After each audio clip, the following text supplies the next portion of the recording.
Good evening, NECC Esports broadcast. It has been a wonderful week of esports competition here on our collegiate side, and it is our favorite time of the day, at least for myself, Tiny Shiny, and 2 Tryhard Ray.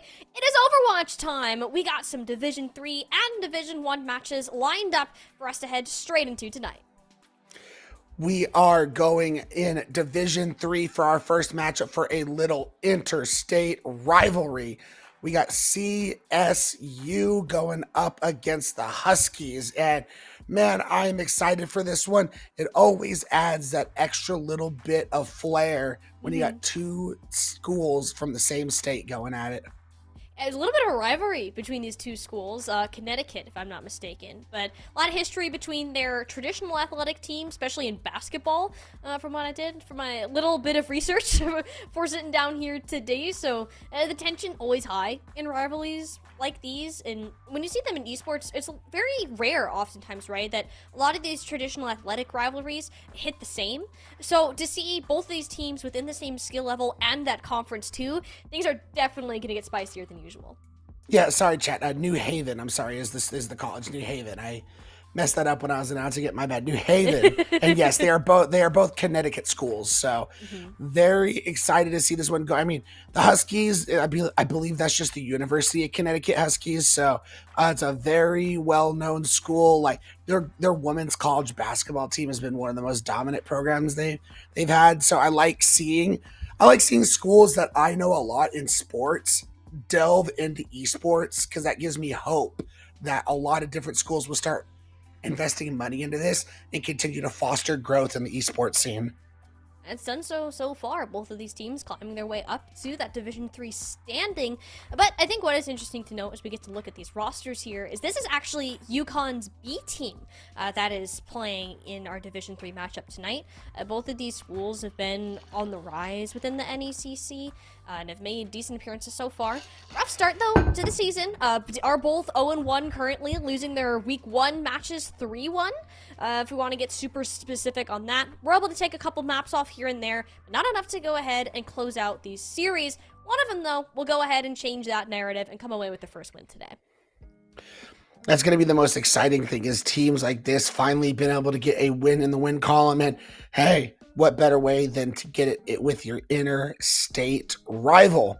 So we know with NECC, let's go ahead and pull up the map order that we're going to be able to see for these teams. And I believe we always start out in control as always, but once you get to map number 2 is where things get interesting, because they get to pick whether you go to hybrid or escort, which adds a nice little wrinkle into things.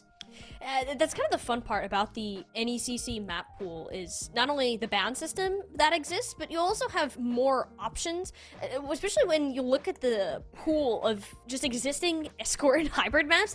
There's a lot of them, Ray. So you get to choose what mode type and what map, just off of the back of that, as the loser of round 1. I mean, we always kind of joked that, oh, maybe it's just better to lose round 1 to set yourself up really good for a game 2 there, and kind of come back from a momentum side. So we'll see what that actually comes into play. But we do have confirmed for now, though, is our very first map pick. Ilios was the selection of UConn of all teams. Antarctic Peninsula, the band, not too surprising, but having this particular map be picked. It's been coming into the selection a lot more lately, Ray, just because it's a map that leans heavily into that dive comp, which you don't see in Control a ton. Well, that's the interesting wrinkle into things is this is Division 3, so you're not always going to expect to see what is the top tier metas like that, like the Wrecking Ball kind of comps we've seen in OWCS, or whether that we get the Hazard dive comps, or, you know, some teams have found niche in Doomfist dive comps, but who knows what we see out of this Division 3. But as you mentioned, given the fact that we're going to Ilios, it does predicate that we probably will see a lot of dive. Especially when you look at Lighthouse, a little bit of Ruins, Lighthouse and Well in particular though. The Winstons, the Hazards as of late, Wrecking Ball, kind of been the name of the game. DPS are able to swap up as they see fit. If you're playing support, you're probably stuck on Lucio Kiriko. I'm sorry, that's just how it is at this time of the game, and you gotta be able to play on heroes that will keep you alive the most. Half of support these days is just living, you know, and trying to run away from all of these fast heroes and surviving the dives, which will likely be the case here as Lighthouse appears to be the very first round that we're going to be kicking off on, and we get a first look at what these teams may be thinking in terms of compositions. For the side of New Haven, it looks like they're going with at least the classic dive that we've seen recently, which is with that Hazard. The Yukon Huskies, however, they are highlighting a Winston dive, which that feels like classic Ilios, but that hasn't been what has been meta in Overwatch recently. So I think that's going to be really interesting to see that interplay between a Winston-based dive going against this Hazard. The Hazard, and also with a Torbjorn on an Echo. Torbjorn in particular, kind of weird to think, why is he on my screen right now? Well, this hero is extremely good at shutting down off angles and bursting down tanks such as Hazard. So Jay Raynor picking up this hero early is going to make it harder for Thantanos as well Blue Flyer and Laney to take these angles without getting chipped down a little bit before, and you could tell that hesitation there, seeing the Torb turret. Big Warrior jumped into the back line, took out the majority of Yukon Huskies healing, and now they don't really have a chance of taking a first fight. Yeah, and the Torb turret can be very bothersome to Thanatos, who's already made the swap over to the Echo.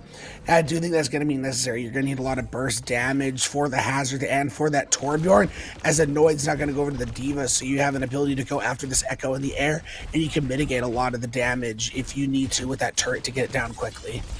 Very necessary swaps. You only have the turret for Yukon Huskies to work with, and that's kind of step number one, is making sure you can poke that out. Noid going deep for this backline. Skylark and Monclover have to keep each other up just long enough. You stay away the tank, and look what Dre Raynor does. Assassinates both supports completely by themselves. This is the power of a Torbjorn in this meta.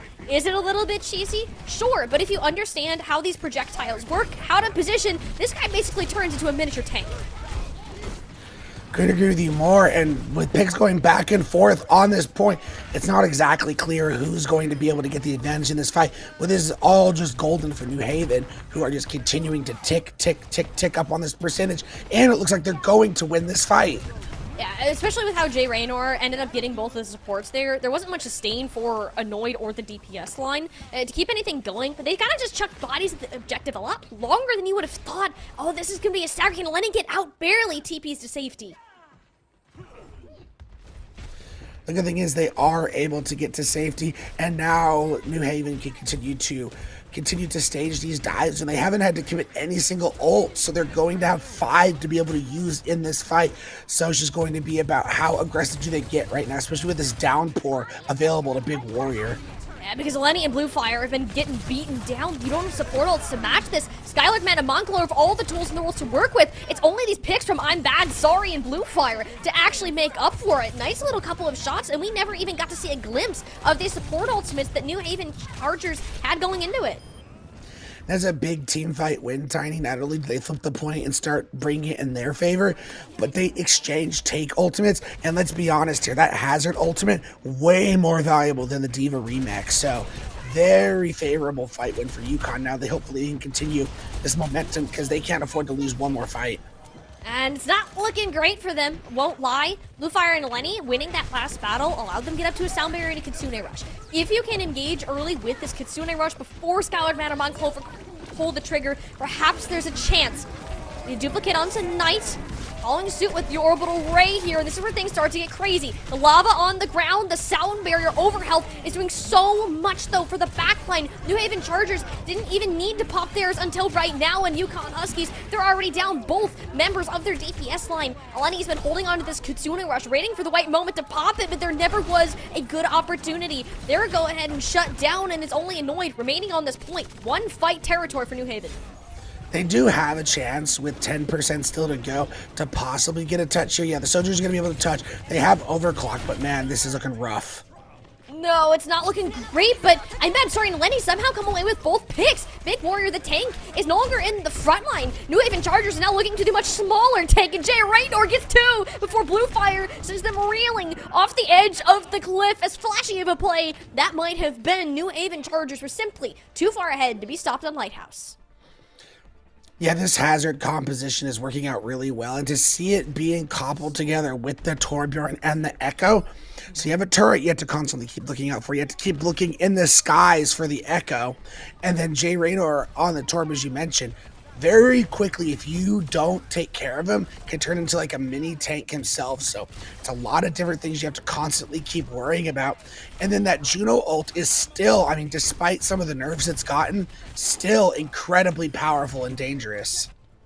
Especially when you combo that with a Lucio here, you have so much speed. The one thing that these supports don't excel at is keeping each other alive. Not a ton of burst healing. You kind of just got to rely on your own individual mobility to stay on your feet against those dives. But speaking of dives, Yukon Huskies aren't doing that anymore. Annoyed is rolling out on this Junker Queen, while the rest of the team is going to stay the same, making this into more of a brawly sort of matchup.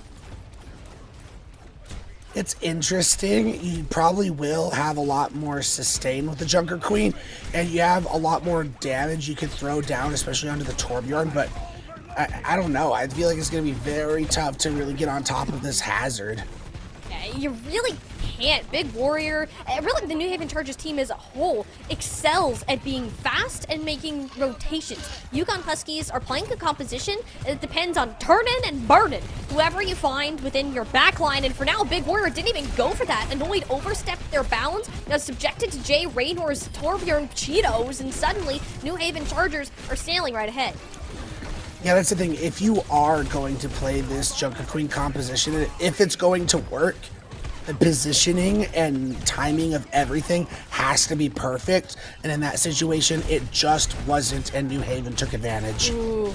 And here's the thing, too. You can't take this poke damage. Between an Echo and a Torbjorn, you're basically fighting Annoyed, who is little T-Rex arms here.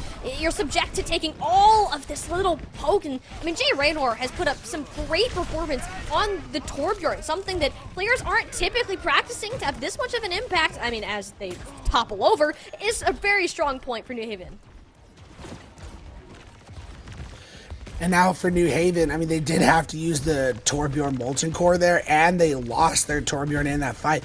So they have to back up and afford space to Yukon. So this is what they're going to use the downpour. Oh, and it lands straight back down onto Annoyed. The rally from Blue Fire, yeah, it's there, but how much value is that going to get without your tank in this front line, negating this push that Big Warrior clearly wants to go ahead and make? Even if the DPS line from New Haven is significantly weaker now, you just can't push without a JQ. Oh, beautiful wall. Beautiful, beautiful jagged wall from the side of Big Warrior. I do think in that situation, you lost your tank. Couldn't tell like if they hit rally as your tank died, but not worth it to pop that ult if that was the case, because you're not going to be able to push or win that fight without your tank. New Haven now can use this orbital ray. They're fully in control of the tempo, and they take the ray right away, too, from the other side. The boop for onto Annoyed. The Rampage, he still manages to hit enough, but it's all going downhill for the Yukon Huskies B team. 5% to go. Who can get a touch onto this objective? Can anyone manage to tow it in? No, they cannot. Big Warrior put the flag down, and it is UNH Chargers all the way. Yeah, because that was the big issue, Tiny. We had seen in the past, one of the ways to deal with Juno is to play a Junker Queen composition and use your Junker Queen ult as like an anti-orbital ray kind of situation. And they did do that pretty well there, but the issue is they're playing Juno Lucio. So as soon as that anti comes in, you just pop your sound barrier. New Haven did that perfectly, and there was nothing that Yukon could do. I think these both of these rounds have been examples of how snowbally Overwatch can get, especially in control points, where if you're winning these first two fights or so, you're most likely going to win a third, and even the objective just off of the sheer ult bank that you're building up along it. I don't think there was really any misses either in the management of the ults. They weren't expending them too crazily. You were getting significant value out of things like downpour that is often difficult to use, so it just seemed that New Haven Chargers, even though they were winning these fights, they had a very good idea of how to play disciplined and not overstep their bounds. That's going to be the big question, is any adjustments that UConn can make going forward to try and disrupt stuff. This is where the power goes into their hands, because they're going to be able to pick hybrid or escort, and then we'll get a ban coming in from New Haven, and then we'll get a pick coming in from the side of UConn. So it's going to be the big question if you are UConn. All we've seen really out of them so far is we saw Junker Queen. We saw like a Diva Winston kind of thing. So it doesn't really give a whole lot of, they probably would like to take us to like a King's Row type of map. Like, it's just not clear what style this team likes to play. Yeah, they seem to have a bit of an identity crisis too on that map. A lot of swapping came into play. We saw 3 tanks out of Annoyed there, a couple of DPS swaps. We saw a Brig, a Kiriko, a Lucio. They were trying to figure out how can we play into this composition that New Haven had set up. And I don't really think that's a good mentality to go into it in. When you make that many swaps, you continue to be behind on the ult economy, and you're just playing this, you're like chasing the ball as it rolls down the hill. Not really a great position to be in. If you can pick a map that will allow you to stick to something that perhaps the UConn Huskies are much more comfortable being in, something you're more used to, that's the kind of thing that I want to see for what appears to be a hybrid selection. As we're waiting to figure out, we do know we're going to hybrid, but we're still waiting on the map. But to build on your point about, all this swapping and, resetting the ult economy, this is going to be our last week of NECC without perks. I believe perks are coming next week, right? So, man, going forward, it's going to be very interesting, because from what I was seeing from the Spotlight event, looks like as the map goes on, the amount of XP you get to level up is enhanced, but you do get reset back to level 1 for swapping. So not only would you be resetting your ult economy, but you're resetting your perk economy as well. So that's where things will start getting really interesting. Which is what makes it all the more important, even though we're not in perk land yet, which I am curious to see what happens when we get there. But even just for today, having some sort of level ground, some sort of like, we like to play this, let's stick with it, so we're not just swapping in these pieces in and out, like trying to shove it like a circle through a square hole.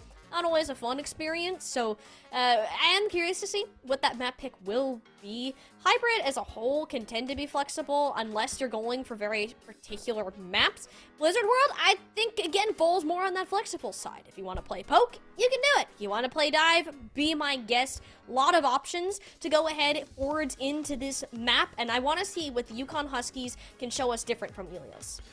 Yeah, legitimately, I could even say you want to play Brawl, go ahead. You just have to path correctly, but it's not like there's a lot of high ground. It's not like it's a Gibraltar map where it's like high ground is so important, where dive is just the composition. Blizzard World is open to so many different things. I'm very excited. This is where you tend to see a possibility of seeing some longer range hit scans. I think Ashe is still banned right now, but maybe we see some Widows. I think Sojourn's going to be very powerful on this map. Maybe we start to see some Cassidy's, just because holding that high ground, because it's on defense, that first point, holding the high ground is very important. But when you get to second point, it's a very mid-rangey type high ground. So Cassidy can really shine in those situations. If anything, if I'm the Huskies right now, I'm worried about Jay Raynor's Torbjorn, Ray. Think about how much that did in the last map. And it's a hero that you're honestly not used to playing into unless you've just been scrimming a ton in these past couple of days, to be totally honest.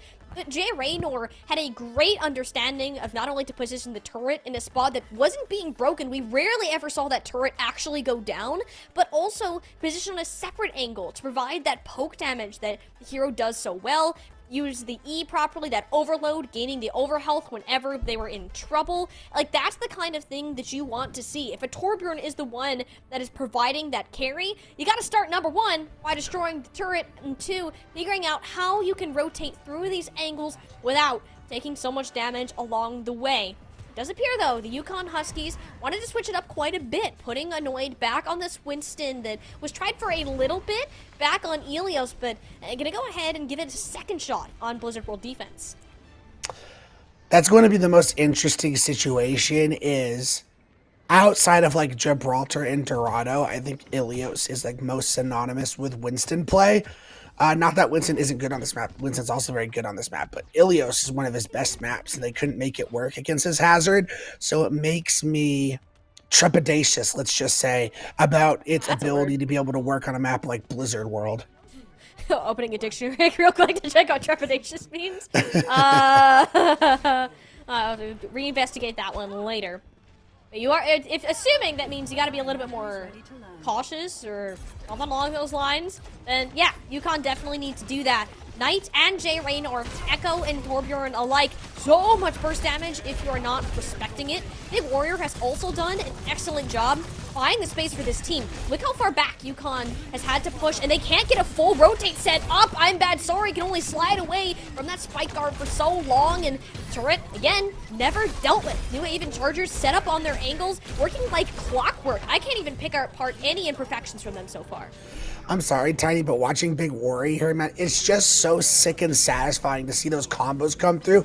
Getting the dive, getting the slash, then getting the shot, and then getting these targets so low that if you just pop the spike guard, it's enough to finish them off. Like, oh, it is so satisfying to see those combos work out so well. It's the power of Hazard. That's why people started playing Torbjorn. That burst damage, the sustainability, can prove to be a real trouble for our newest tank hero. And it hasn't, Fantano's tried it a little bit back on Ilios, opting to go towards the Genji. Again, I think this is a comfort pick for the team, and wanting to stick to more of a divey style, just given where Annoyed's been. But again, we already made that swap over to mirror the Hazard from Big Warrior, which understandably, given how that worked out the first fight. But once again, you're not dealing with this turret. It's tipping down, I'm bad, sorry. You can't take these angles nearly as well as you want, and Annoyed is completely cut off from the rest of the team. Yukon Huskies were not prepared for their tank to jump into the back line, whereas New Haven just did a classic turn and burn. Oh, with the brig low, the wall separation. Man, Big Warrior is just putting on a clinic on how to play this Hazard. Knight takes down Thanatos. And now with the payload rounding the final corner, Tiny, they're going to have the ability to use not only this downpour, but they have an orbital ray. Yeah, but Eleni pops theirs first, just in an attempt to slow down some of this momentum. It just all Big Warrior in the kill feed, the combos, the shots, these little slashes, they're perfect. Every bit of damage that we've seen this tank output has been significantly impactful. We're looking at an almost 6-minute time bank heading into point 3, Ray. Yeah, this is absolutely crazy work coming in from New Haven. That we might be hitting unheard of time banks if this continues to go the way it's going. I'm bad, sorry, however, is going to have this overclock. The problem is Monclover can just counteract this with a sound barrier. It's not gonna do a whole lot. I mean, Knight forced to use the duplicate, but having two purple spiky porcupines isn't really a concern for New Haven, although Yukon should be far more worried. Sound barrier was out from Monclover, more so as a defensive response. Same goes for Jay Raynor's ultimate. This team did their best to stabilize, and actually everyone remained on their feet for the time being. That's where things start to get concerning. Big Warrior ready to come back in. Resurgence, downpour. This storm is one that Yukon clearly forgot to bring their umbrellas to. New Haven yet to lose a fight. Both teams pretty much emptied out the ult bank for this final, what could be the final fight. However, Sky Larkman for the side of New Haven is 20% away from another orbital ray. I don't know how you can get another full contest going. If you're Yukon Huskies, you're looking for a miracle right now. Fantano, sure, you're close to a duplicate, but the pressure, Knight is chasing them down so much. able to retreat towards the safety of Blue Flyer, received a couple armor packs, back to close full health. That orbital raid that you mentioned, essentially a win button at this point in the game. Knight shuts down their Echo counterpart, and suddenly this payload is about to roll right on home. Hammer kill from Radar just to top it off. And Ray, that was so fast that we just saw New Haven gain a second. I was literally going to say, they literally didn't lose any time. They gained themselves exactly 1 second, which honestly, you know, we've seen, you know, maps on King's Row of the likes where we see teams who could possibly gain like a minute. But on a map like Blizzard World, where sometimes you can't even complete it. Sometimes you get stuck on second point. Sometimes third point gets difficult. This is not an easy map to complete. So to gain time says a lot. Yeah, and it's UNH are running the lobby right now, and more specifically Big Warrior is running the lobby, and I think the name Big Warrior definitely suits them, considering the accolades that they've been pulling so far. And I'd be so interested to see what the final blow count is, because surely the majority of that is on the tank side. Let's go. We get some Junkrat play coming from No way. Raider. Let's go. I think this is them feeling themselves a little bit, if I'm being honest, Tiny, but New Haven, they have no reason to not be feeling themselves at this point. I don't blame them for pulling out the Junkrat. You're not wrong, but like, what a player Radar is. Plays Stormbeard and Junkrat. Like, what kind of hero combination is that? That's like it's like the one player in your comp games you never want. Wait, you play Junkrat? Please swap. Swaps the Torb. Is that all you play? At least we started on the Torb, and the Torb was good. And to be honest, Junkrat can be a bit suffocating in these first points. And where Yukon Huskies, at least where I've seen them struggle so far, is there seems to be a disconnect between the tank and what everybody else is doing, strictly because of the poke damages, bombs, Cheetos, sticky bombs, whatever is being chucked at the back line, that you can't get that follow-up going. Thanatos being on this far right here, I think is better. You're not nearly as worried about getting taken out of the sky unless Radar decides to do it themselves. They definitely thought about it for a bit of a second. But the far out by space, you completely cleared the high ground. Annoyed and everyone else from the Yukon Huskies have managed to move as a unit forwards. Once you start to get closer into this team, that Echo and Junkrat get a little bit scarier depending on the angles you push. Yeah, the Echo's the only one you have to really worry about if you're Thanatos coming at you in the sky, and they get J Rayner. Huge pick. I bet you wish you're on the Torbjorn for that one, huh?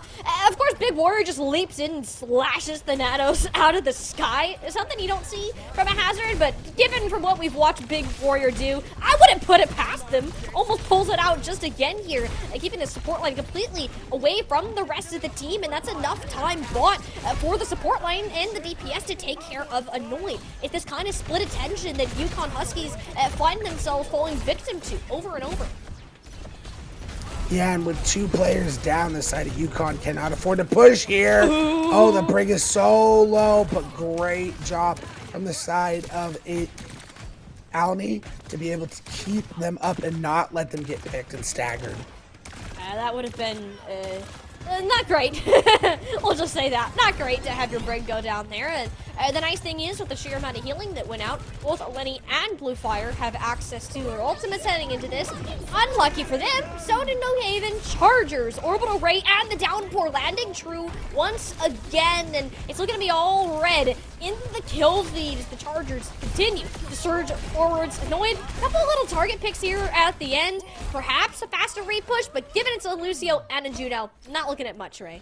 Yeah, no, and the side of New Haven will be back extremely quickly.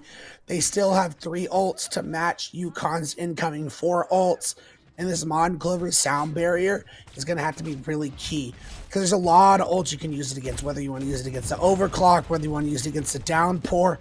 If you're going to use it against the Downpour, you have to make sure you don't get hit by it. The Downpour, it's a tricky ultimate to land, especially when your team is pretty mobile.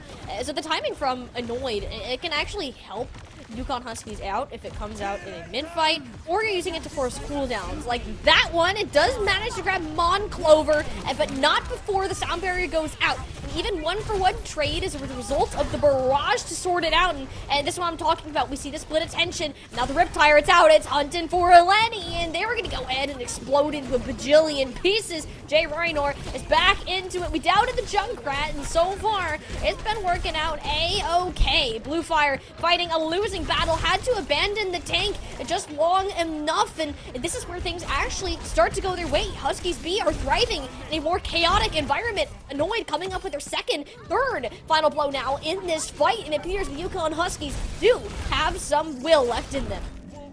Yeah, as you mentioned, in that chaos of so many things going on in so many different directions, which to me, at least in that fight specifically, the communication was better for the side of the Huskies. They really made it work. When you see teams who are thriving in chaotic fights like this, it means everyone knows what's going on in their different little corners, and they were able to capitalize on that. Gotta keep it up, though. I would say 2.5 minutes, not a bad time bank, but I also just saw New Haven Chargers waltz their way in with 4+ minutes, so it's gonna be pretty rapid pacing here on out if we want to see Yukon get their way back into this map.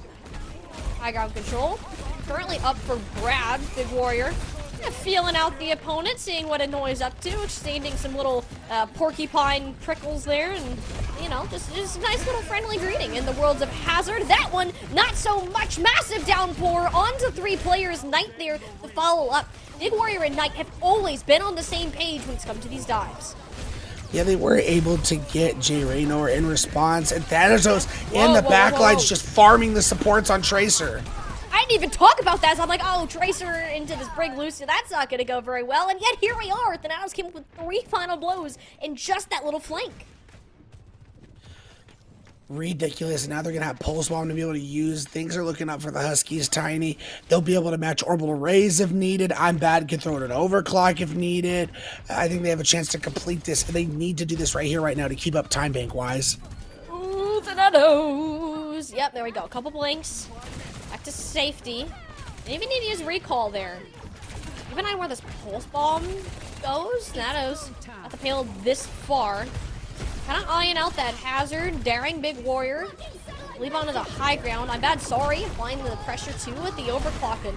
Can't seem to find a whole lot with that crosshair. On the other hand is that Riptire. They'll be making an appearance in the kill feed. Every shiny button is coming out of the New Haven Chargers, yet it's the Yukon Huskies who are the ones in charge of this kill feed. Wonderful set of plays on the back side. The sound barrier, last-ditch effort from New Haven to stabilize. If Big Warrior's health bar gets shredded through a cheese grater, and it's barely this scrappy little battle where these spawns, these defensive spawns, come into play. New Haven Chargers get their reinforcements faster, and that will be the decider. Wow, that was so close for the Huskies to be able to bring that in, but they absolutely emptied their tank, Tiny. 50 seconds left. They're going to have a quick recontest. They have no ults to work with. Both of these Hazards, however, are getting pretty close to their downpours. Oh, no, that's not a good start, though, for the Huskies, having to fight this 5v4. Jay Raynor sticking on this Junkrat, tried and true. This overtime burning. Yukon can't afford to step out of line again. The only thing you're really looking at is Annoyed building up to a downpour, which can be impactful with how close this is, but that's exactly the opportunity Big Warrior sees to jump on. Annoyed gets chunked, but not nearly enough. The support is present, but where's the follow-up? I'm Bad, sorry. These couple of trades is where it gets interesting. Both these tanks committing onto the other's backline, but it's a noticeable lack of healing for the New Haven Chargers. The Huskies have a chance if they can confirm another elim right here and right now, but the focus fire, it's not nearly enough. Big Warrior, Jay Warner's driving with a sliver of HP, and that will go ahead and do it. Map 2, the Chargers, 1 map away from a sweep. Chargers just looking like the superior team all night so far.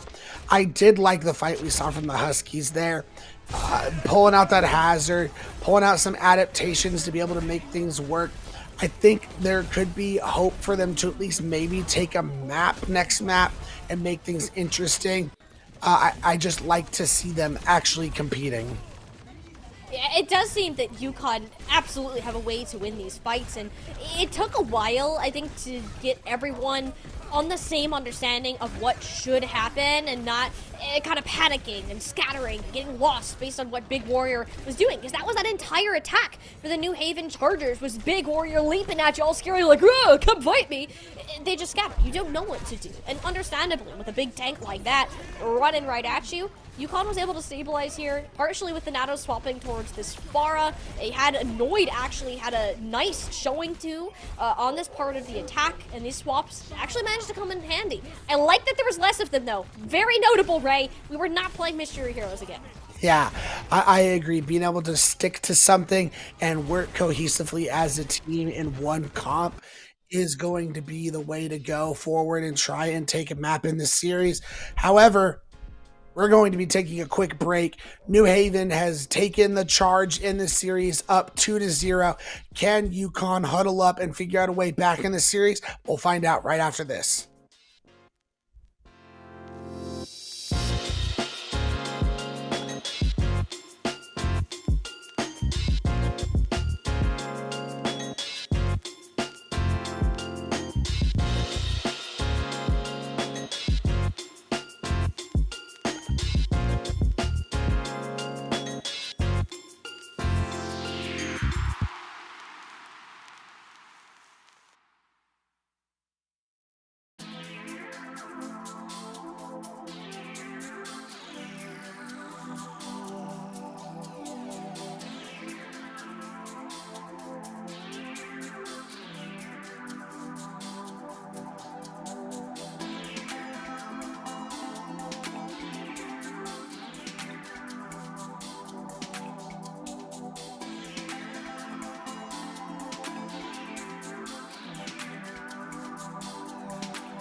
And welcome back to our NECC Division 3 Overwatch matchup of the evening. Rivalry existed between these schools for quite some time, but it seems that the University of New Haven Chargers are charging away with this one, Ray. Currently up 2-0 over UConn Huskies B. They got one more shot to go ahead and turn it around here in push. Let's see what they can make the most of it. Yeah, we do have the ban coming in from the side of New Haven, and they have decided to ban Runasapi, which is very interesting because that has been a lot of teams' like go-to maps when it comes to push. So to outright ban that to begin with, very interesting, which makes me think, my guess is Esperanza if that's the case. That's normally how it's been. Yeah, it would make sense. I think Esperanza has been up there. A little bit of Coliseo. Not much New Queen Street. I think everyone just is universally agreed. Let's never pick New Queen Street, even if you're gonna ban it. I don't even remember the last time I've casted that map, to be totally honest with you. Like, that is how infrequently it has been picked. It does look like, if I'm looking at my screen correctly, Coliseo will be the map pick. After all, for this team, not too shocking. I think it's pretty standard. You just got your typical long sight lines, that high ground. Big thing to note here, Ray, is how can you stop Big Warrior at this point? University of New Hampshire Chargers here just kind of ran, or New Haven, why did I say New Hampshire? New Haven Chargers completely ran away with that first attack round, all led by Big Warrior on this tank. Yeah, we did get some information. Big Warrior is a top 50 tank right now. Yeah. And for the side of the Huskies, Annoyed peaked top 203 as well. So the tanks kind of have been the highlight of this series, and we kind of see why now. They're both very talented players. They're the ones that you kind of need to be that strong point, right? Tank in a 5v5 format, you're kind of like Thanos in a lot of points. If nobody deals with you, well, you can do whatever you please. I think so far, a big difference between these two teams is how each squad decides to play around their tanks. Knight and Jay Raynor are pretty much on the same page when Big Warrior goes in, and Big Warrior oftentimes likes to go first in many of these situations and sets that tempo, forcing UConn Huskies B to make a decision reactively, and it's very difficult to all make the same decision at that. So once we head into Coliseo, I'd like to see some of these switch-ups, especially Eleni and Blue Flyer, picking up this Juno Lucio comp that has worked so well for New Haven.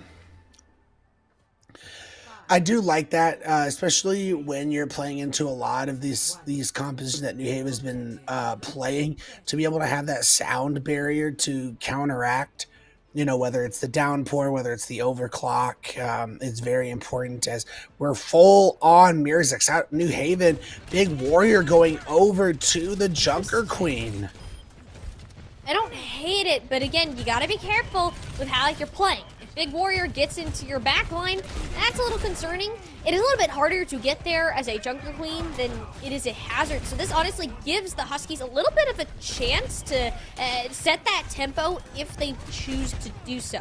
What we often see, though, in this first part of Coliseum is teams just sit here and stare at each other for a while, exchange a couple of shots here and there. But again, I want to highlight this turret placement and overall Torb gameplay of Jay Raynor. You never see this thing getting broken. There's a lot of poke damage to be output, so no one can peek around these corners all that much, and it gives Big Warrior a lot of power. Really, we'll see the flank Torb coming in with the overload, but doesn't even matter. Okay. Knight's already found a pick. Jim Radar was like, oh, I'm going to do this. Wait, that's 4 people. Never mind. Let's turn right back around. It was fun. I would have liked to see a bit of a Torb flank, but it did get a pick off through there. Oftentimes, though, this robot will not move until a full team wipe happens, and so far, New Haven Chargers are a lot closer than that than their opponents, UConn Huskies, going to have to pull a retreat. Yeah, that they are, and I think it was just a smart thing to do. They'll be able to retake a fight a lot closer as the robots rounding the corner. And Alni is very close to this orbital ray, further along than Skylarkman. And that's an ult that you kind of have to match at all times unless you have a counter plan. Skylark Man is close enough that unless Eleni pulls it right this second, you're not too worried. Or parting it with Jay Raynor's own ultimate kind of deters some of this push, and it actually does plenty to make sure New Haven can get out fine. They have so much speed to re-engage, and it was like a trap. They set it out, and it was sprung by Annoyed, set all the way forwards. Blue Fire paid the price for it. Beautiful reaction time after well-played kite. Oh, so smart by New Haven. Knowing that they were dealing with an orbital array, lay down the molten core to force UConn to not be as aggressive, and you get back, and then when they do aggress, throw down your own orbital array and clean them up. That was just beautiful. They got their part done in this fight. So if they can keep that up, the downpour down to the other side was actually the sound barrier and attempted retreat, but with how small that gap is, all the players got stuck in that lava that's not was laid out. A wonderful decision to use the Torbjorn ult there. Not something a lot of players would think of. Yeah, the Torbjorn and the downpour, because the downpour forced out the sound barrier. So by the time the Torbjorn ult came out with that jagged wall in the way, it just did so much damage, and the overhead was already gone, so they all just got deleted. Something to do for this next part. It's always difficult to move out of this choke because of the high ground control. Overclocks popped on either side, but it doesn't hit I'm bad, sorry. Has enough health for the time being, and actually that later sound barrier out of Blue Fire is enough to help overpower some of this output that Jay Raynor has had, and his robot moving through a key part of Coliseum. The Junker Queen from Big Warrior simply has not been enough. The Rampage was completely countered out, and you really can't move that much further forwards against a Hazard. Yeah, and they're going to take the lead. Oh, they were able to get Close. touched just in time, but they're so close to taking that lead. Ooh, but they might get it here, Jay Raynor. That's the overload forced out incredibly early. Annoyed pounced on that opportunity. And even trades, though, across the board. Big Warrior ended up dropping down next to Knight, and that's where things start to get a little bit scary with Knight playing like lights out like that. Yeah, as the retreat coming in from UConn's just going to be a smart idea. And again, they have the edge on this orbital array, so they can just regroup and use that right now and engage and win this fight. And New Haven, I mean, they probably get the molten core up in time, but no way UConn falls for that plan twice. Surely not, right? Surely you've learned from that mistake, or not really mistake, but this kind of little trap that was pulled previously. You don't need to push if you have the lead, and that's kind of the mentality New Haven Chargers sit. With half the round still left to go, though, there's plenty of things that can be decided in the meantime. Big Warrior, a little bit aggressive here. I think they're trying to bait, again, that orbital array, break these turrets, and wait for somebody to act first, because New Haven are on the reaction phase now. Yeah, both teams are just stacking ults now with nothing really happening. Just kind of waiting for that first boot to drop at this point. Well, there it is. Annoyed. Downpour is out. Monclover responds immediately with the sound barriers. These support ults are the name of the game, and so far, Thanatos not having a great day with it. I believe it was the ult completely canceled, too. UConn don't have the advantage of lava at their feet, and that's something you would think they could work with until I bet Sorry pulls up, cracks their knuckles, and saying, you know what, this fight ain't over yet. Pulls out a triple kill, and suddenly, the UConn Huskies look like they might take the lead. Yeah, with how close the payload is, they're definitely going to take the lead now. They have a sound barrier to work with to counteract this incoming this incoming Junker Queen ultimate, the Rampage, and then, however, Knight can follow up with this overclock. And Knight certainly can. It did good work with it last time, especially bolstered in this high ground position. With the fort spawn tapped, though, UConn Huskies, they got what they came for. Actually opted to try to wrap around this backside, get someone off guard. Norris did an excellent job at holding these corners for UConn Huskies, more probably denying Knight of them. So using this overclock now, more so as a zoning tool, ensuring that the Huskies have to fight them within the Coliseum, canceling the forward spawns. Big Warrior, though, you have a Rampage, right? But what can you really do with it against a sound barrier? Yeah, nothing. Those ults will probably eventually just cancel each other out. Yeah. Hitting. Oh, okay. Yeah, it only ended up hitting one, so, and Blue Fire, sure, you're warranted in that, making sure I'm Bad Starry stays on their feet, because if they didn't, you wouldn't have gotten Jay Raynor and cracked this fight right on open. New Haven Chargers haven't really been able to make this Jungle Queen work the same way they had with the Hazard in the past.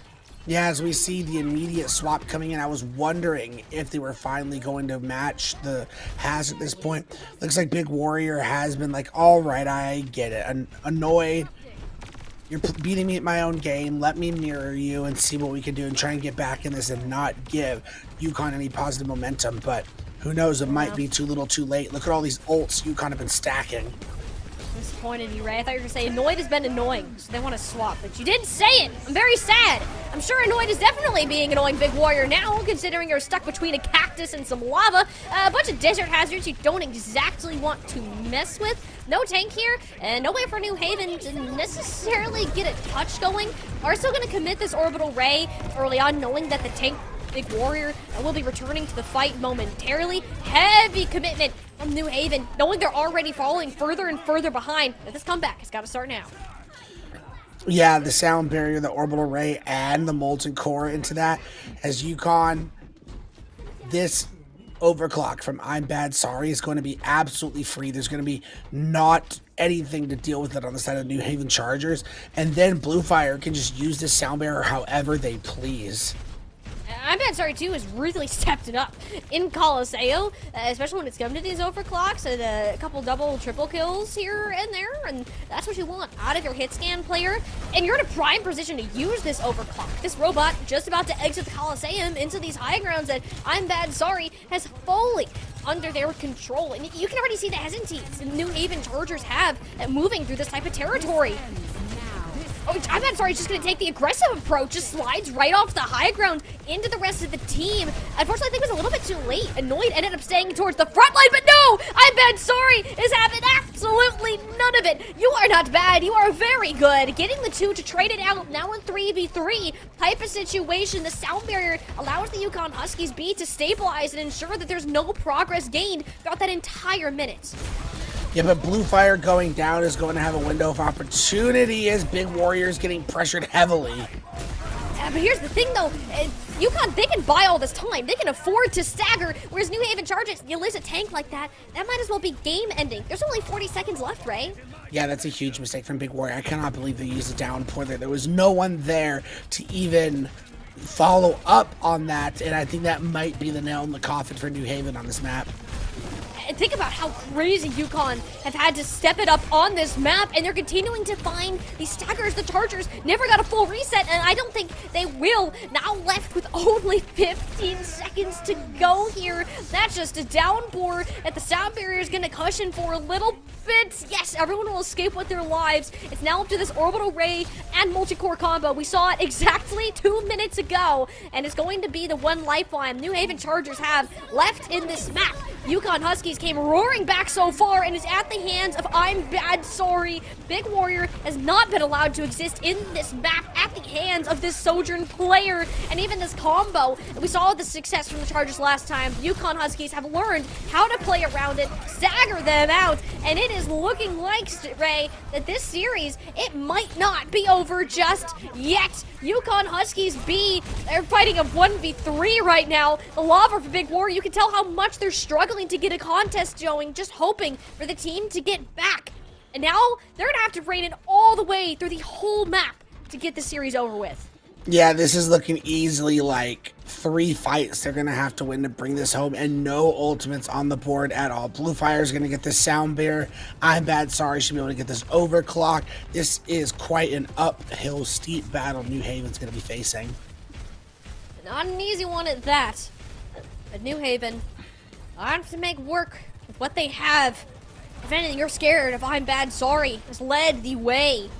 The UConn Huskies B so far, and you're walking right back into their domain. We saw where this ended last time, and Blue Fire wants to end it now. Playing on the low ground, couple of shots to exchange either way. Come on, Clover, already sent 6 feet under and another overclock on the way for the Sojourn player. Things are not looking up for the New Haven Chargers. Well, you don't have a tank to necessarily cushion this damage. I'm bad. Sorry has the power to end it right here and right now. Another pick, but no, the downpour from above. Big Warrior is trying to pull the team back from the brakes in a final 1v1 from Blue Fire. We'll go ahead and ensure the Yukon Huskies at least are getting one map in this game.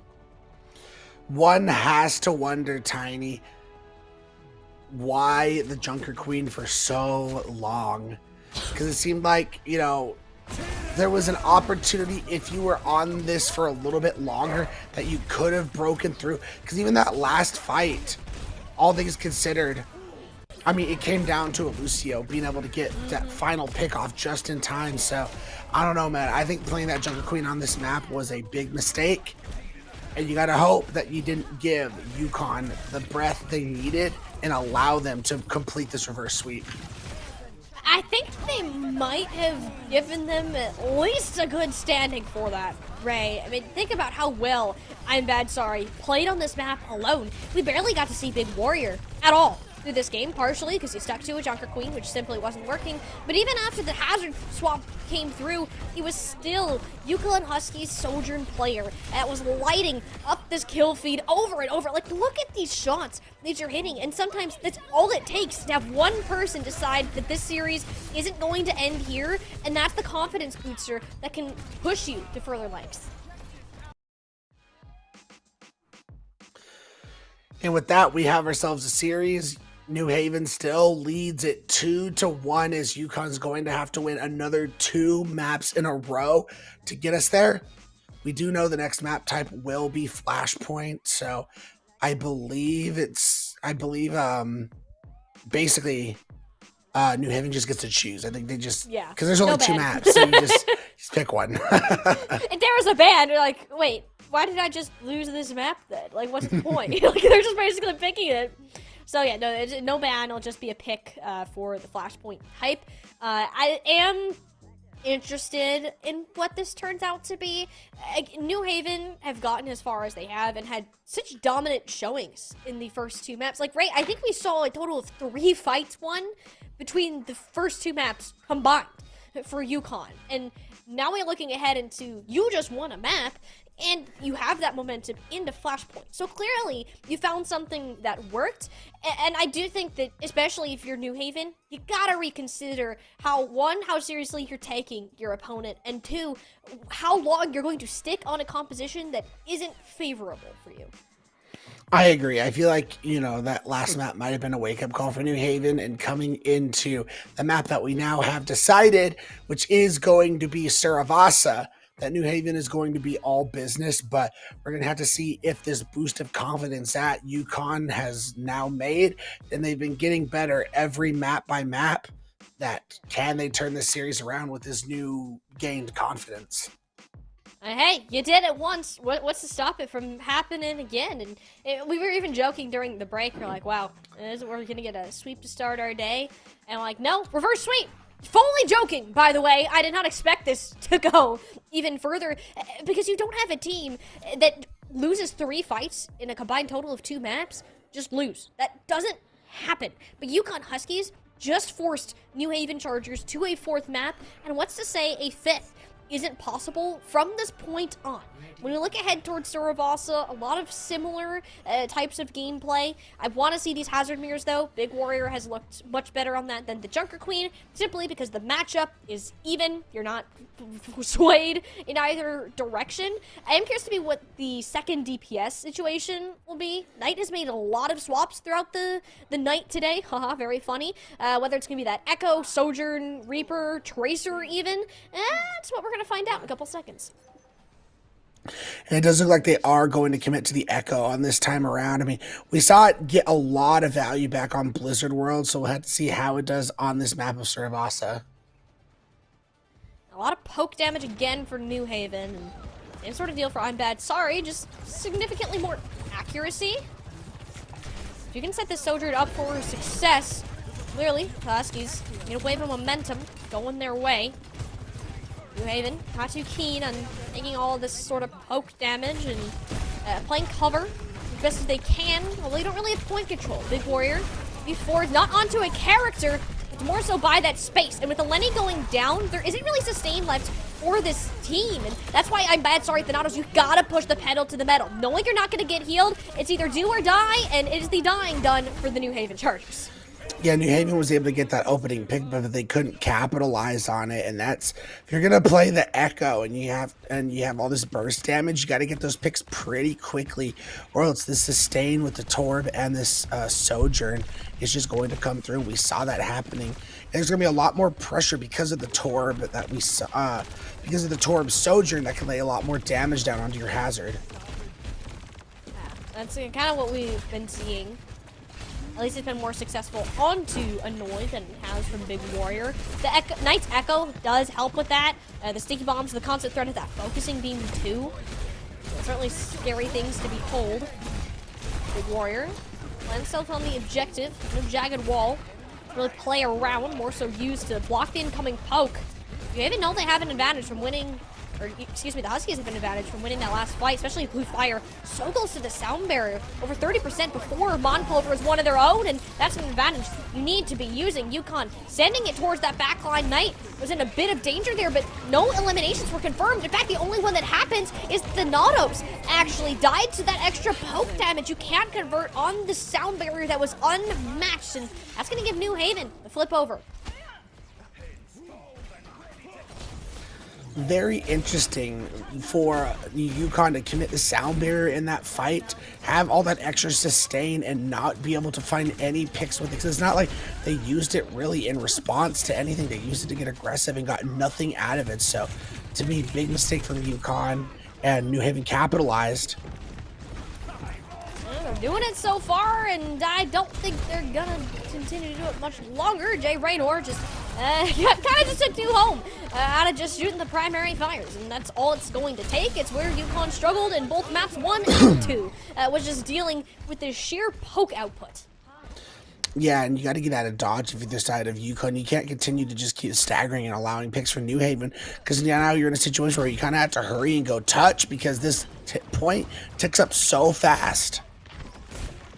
Been really fast so far, and I don't know how much further this pace can be forced. New Haven and support ultimates, both of them at the same time, and one measly open ray from Orleni. Certainly not enough to go ahead and combat it. Only Annoyed left standing next to Mon Clover, neither of which are in the healthiest type of positions right now. And Big Warrior making sure the tank diff is felt, and New Haven reverse sweep, first point, market going their way. Yeah, that was impressive, and both teams kind of unleashed everything they had. So you're in a situation where now you come to this next point. Knight's going to have this duplicate, and then Blue Fire might be able to get the sound barrier. But outside of that, this is all just going to be about how you play in the neutral for these fights. And the neutral game thus far has been more of a New Haven sort of deal, and we've saw it. You won 2 fights, literally, just because Jay Randor stood there and held left click down. Like, you might as well just tape your finger to the mouse at this point. That is how New Haven are setting up their poke angles. UConn Huskies haven't been able to shut them down nearly as much. They're finding themselves at the disadvantage. We're seeing, guess what? Big Warrior took that first dive up. Jay Raynor, the turret sure stole the final blow, but the job was done. This pacing is fully set by the decisions that New Haven is deciding to make, and the Huskies are back to that reactionary point where they struggled with the first 2 maps. Yeah, no point's been capped at this point, so yeah, you lose the fight, but for UConn, it's not like the entire time the point was capped and you were losing percentage, so I feel like that's at least a positive point on their side, and then you got that duplicate out, so without really committing anything else. So now you can use the sound barrier to react to a lot of these ults coming from New Haven. Blue Fire likely gonna have to go into this orbital ray unless you can kite, but oh my goodness, Eleni and Thanatos exploded before they can even register what was happening on their screens. Once again, this initiative that New Haven is taking is completely overwhelming their opponents. Yeah, New Haven is not messing around, Tiny. They are getting aggressive, and when they see an opening, they are going for it, and they are going for the throat. And we saw that there with that aggressive use of the orbital ray. trying to get aggressive again with the downfall. That one's a bit of a whiff. Can't say the same for Annoy. These sound barriers both into play. Blue Flyers being the later one stands a chance. And we get our first look back at this Sojourn player. The reason that Yukon is back in this position in the first place, and I'm bad sorry, will continue to deliver on these eliminations. Limited healing for New Haven, and you can tell the health bars aren't too happy about that. Sojourn uncontested on the high ground. Why not one more for I'm bad sorry? Yukon Huskies get some percentage going on Palace. Yeah, all the way to 99 for New Haven. However, the Huskies have a lot of tools in their arsenal to continue to hold here. I think the big key to holding it, Tiny, is going to be winning the next fight with only the orbital array and holding on to that molten core. You cannot use everything at once. You need to win multiple fights. You dump your ults. Well, that's unfortunate. This Palace is not looking like it's going to be yours for much longer. New Haven, though, again, we got to bring it back to this pacing.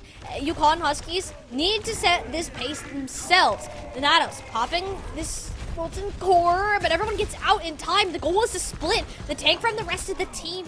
Oh, just that jump, so powerful, combined with the damage reduction that Hazard has. Duplicate now, 2 spiky purple porcupines on the battlefield, at least for the New Haven Chargers. And Yukon Huskies, at a minimum, had to use both of their ults just in a response. It's paying off in their favor for the time being. Monculver's dealt with, but a massive duplicate downpour. These health bars are certainly getting lower, but not low enough. Thankfully, this fight went long enough, right, that I think Yukon Huskies can just run away with it. Yeah, Yukon will now take the reverse sweep back at New Haven. Win point number 2, wow. Tied up 1-1. And that just impressive to be able to take that duplicate, you know, completely mitigate its value and find those picks. That orbital array really did its work. This is going to be the interesting thing, Tiny, is normally when, you know, we're in these mirror-ish compositions that we see these orbital arrays like basically synced up, but these Junos are completely out of sync right now. So one team's going to have it, the other team's not, and it's going to keep flipping like that. It's kind of weird when you get ultimates like this, because it's no longer a counter game, but how much value can you get from completely offsetting the sheer utility that you have? And it will be the countering support ultimate. So, sound barrier for an orbital array. Kind of the trades we're going to get used to for most of the rest of the map. That downpour, on the other hand, much scarier from Big Warrior. That one lands down onto Annoyed. No tank to really take the brunt of that damage, leaving it up to just this Sojourn player, Lenny, doing their darndest to keep him alive, but there's only so much you can do when you're just a lone Juno like that. Yeah, the problem is for the side of Yukon in this situation. Last time when the first fight was won by New Haven, they hadn't capped point, and they had to go back cap it and start getting percentage. This time, the entire time while that fight was happening, the point was capped and they're already up to 50%. So this is a much bigger issue for the side of Yukon now. Well, they'll have their own orbital ray to push with this time, and depending on the timing of Monculver's sound barrier, either countering it out fully or kiting enough, letting their health bars drain and resurging with the sound barrier. That's the decision that has to be made. So far, the decision is to kite, not use anything. Even I'm bad sorry pulled out this overclock. The shots hits, yes, but they're not powerful enough to curb the elims. That's where the sound barrier starts to come in. Big Warrior's in danger. Monculver answered their call for help, and suddenly Annoyed is dead. Yukon Huskies don't have their tank to fall back on, and it's a 4v5. New Haven, they're just waiting for their cooldowns, but they go in and deal this final blow. Donatos trying to ward off some of this incoming damage, but just eats it to the face instead. Final fight territory right now, and I don't believe the Yukon Huskies are going to get another touch. Yeah, I don't even think they're going to attempt, as that's going to be point number 2-1 for the side of New Haven. And not only that, but they were able to hold on to Knight's duplicate for the next points. Just look at all these blue check marks that New Haven's going to be having coming to this next point. They're going to have 4 ultimates as they are on series clinching point. Not a sight to behold if you're a Yukon Huskies fan, and to give all your team your positive energy at this point. It's going to be an uphill battle from here on out. I think you can hope for is New Haven to dump all of their ultimates in this first little chunk here. Big Warrior eyeing up a downpour scenario, but actually, I'm bad sorry. This is what happened last time that Yukon had their backs against the wall. It was the Sojourn player to step it up. That's a second pick. now going in their favor. Yukon Huskies know what their win con is, and sometimes it's just your soldier hitting all of the shots that are necessary. And this is a big ult dump too on the side of New Haven Chargers. They're about to see best case scenario. Even if you end up losing this fight, the ultimate economy has certainly been swayed around. Lucio 1v1 that is sorely interrupted, and finally a cap will happen. Yeah, New Haven finally able to get that point. As you mentioned, it was a big ult dump for the side of New Haven. But, I mean, so they're still going to have the multi-core. They're still going to have the downpour. They'll have a sound barrier. But, yes, UConn's definitely going to have a decisive ult advantage. The question is, can they take advantage of it? And making sure you get the least amount of value out of the sound barrier is going to be important for UConn to not allow Monclover to counteract a lot of these incoming ults.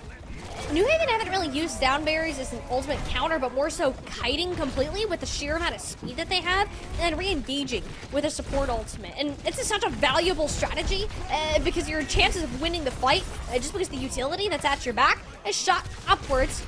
That downpour from Big Warrior, less than optimal. The shots from Jay Warren are up.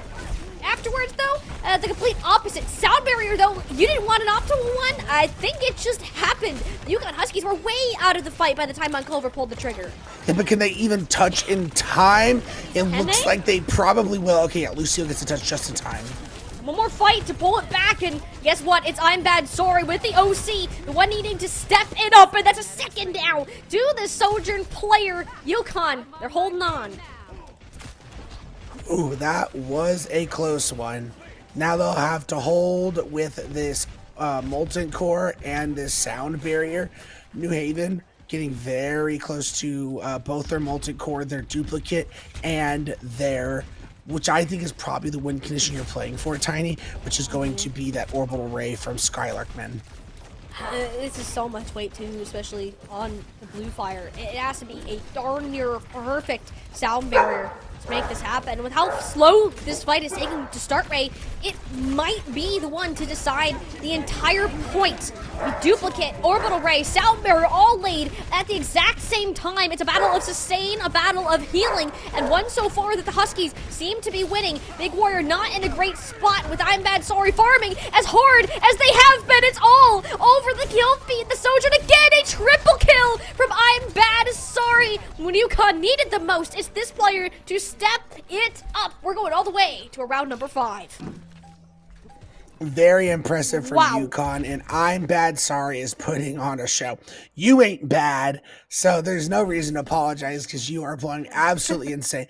You are putting this team on your back as we now head to the final point. Will New Haven slam the door in the face of these Huskies, or will the Huskies force a map number 5? The Temple now a point that, once again, a lot of open area that you have to go through to get towards this objective. And when we see New Haven in these positions of power in the past, Jay Raynor tends to abuse them heavily. I'm Bad Sorry, though, is on such a roll right now. Like, can they realistically even be stopped from it?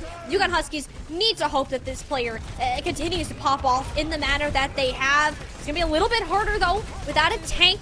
Manages to get a trade out for Knight in the Echo, so less threat in the sky. However, no way to get a full contest on the objective, and Big Warrior is going to make sure it stays that way. Oh, that was a great jagged wall, Tiny. You denied the contest to stop you from capping, and you get the Lucio low enough to be able to finish off with that slash. Big Warrior coming through once again on that tank, looking impressive, but we've seen couple reverse sweeps on this point already. New Haven has to string together 2 more fights to be able to finish this off. It's not going to be easy, though. The ultimate economy coming online again for UConn. Especially again, I see an overclock, I see an orbital ray, 2 buttons that UConn like to use at the same time more often than not, and that narrative will not change here. You can tell that Monclover is afraid for this team's safety. Pop the sound barrier early, but it's not enough of a cushion to keep those overclocked shots from sending them 6 feet under. New Haven running low on options. They're going to even put the duplicate into a fight that's already been lost. UConn Huskies, oh, they are feasting in ult economy. Yeah, that was a huge mistake to use that duplicate in that fight. However, New Haven did get it to a spot where all you got to do is win 1 more fight. this sound barrier from Blue Fire is going to be very important because New Haven is going to be coming in with a downpour, with a multi-core, and with that orbital ray. Want it to be more than one fight? Gonna start fast. Ideally close sooner rather than later.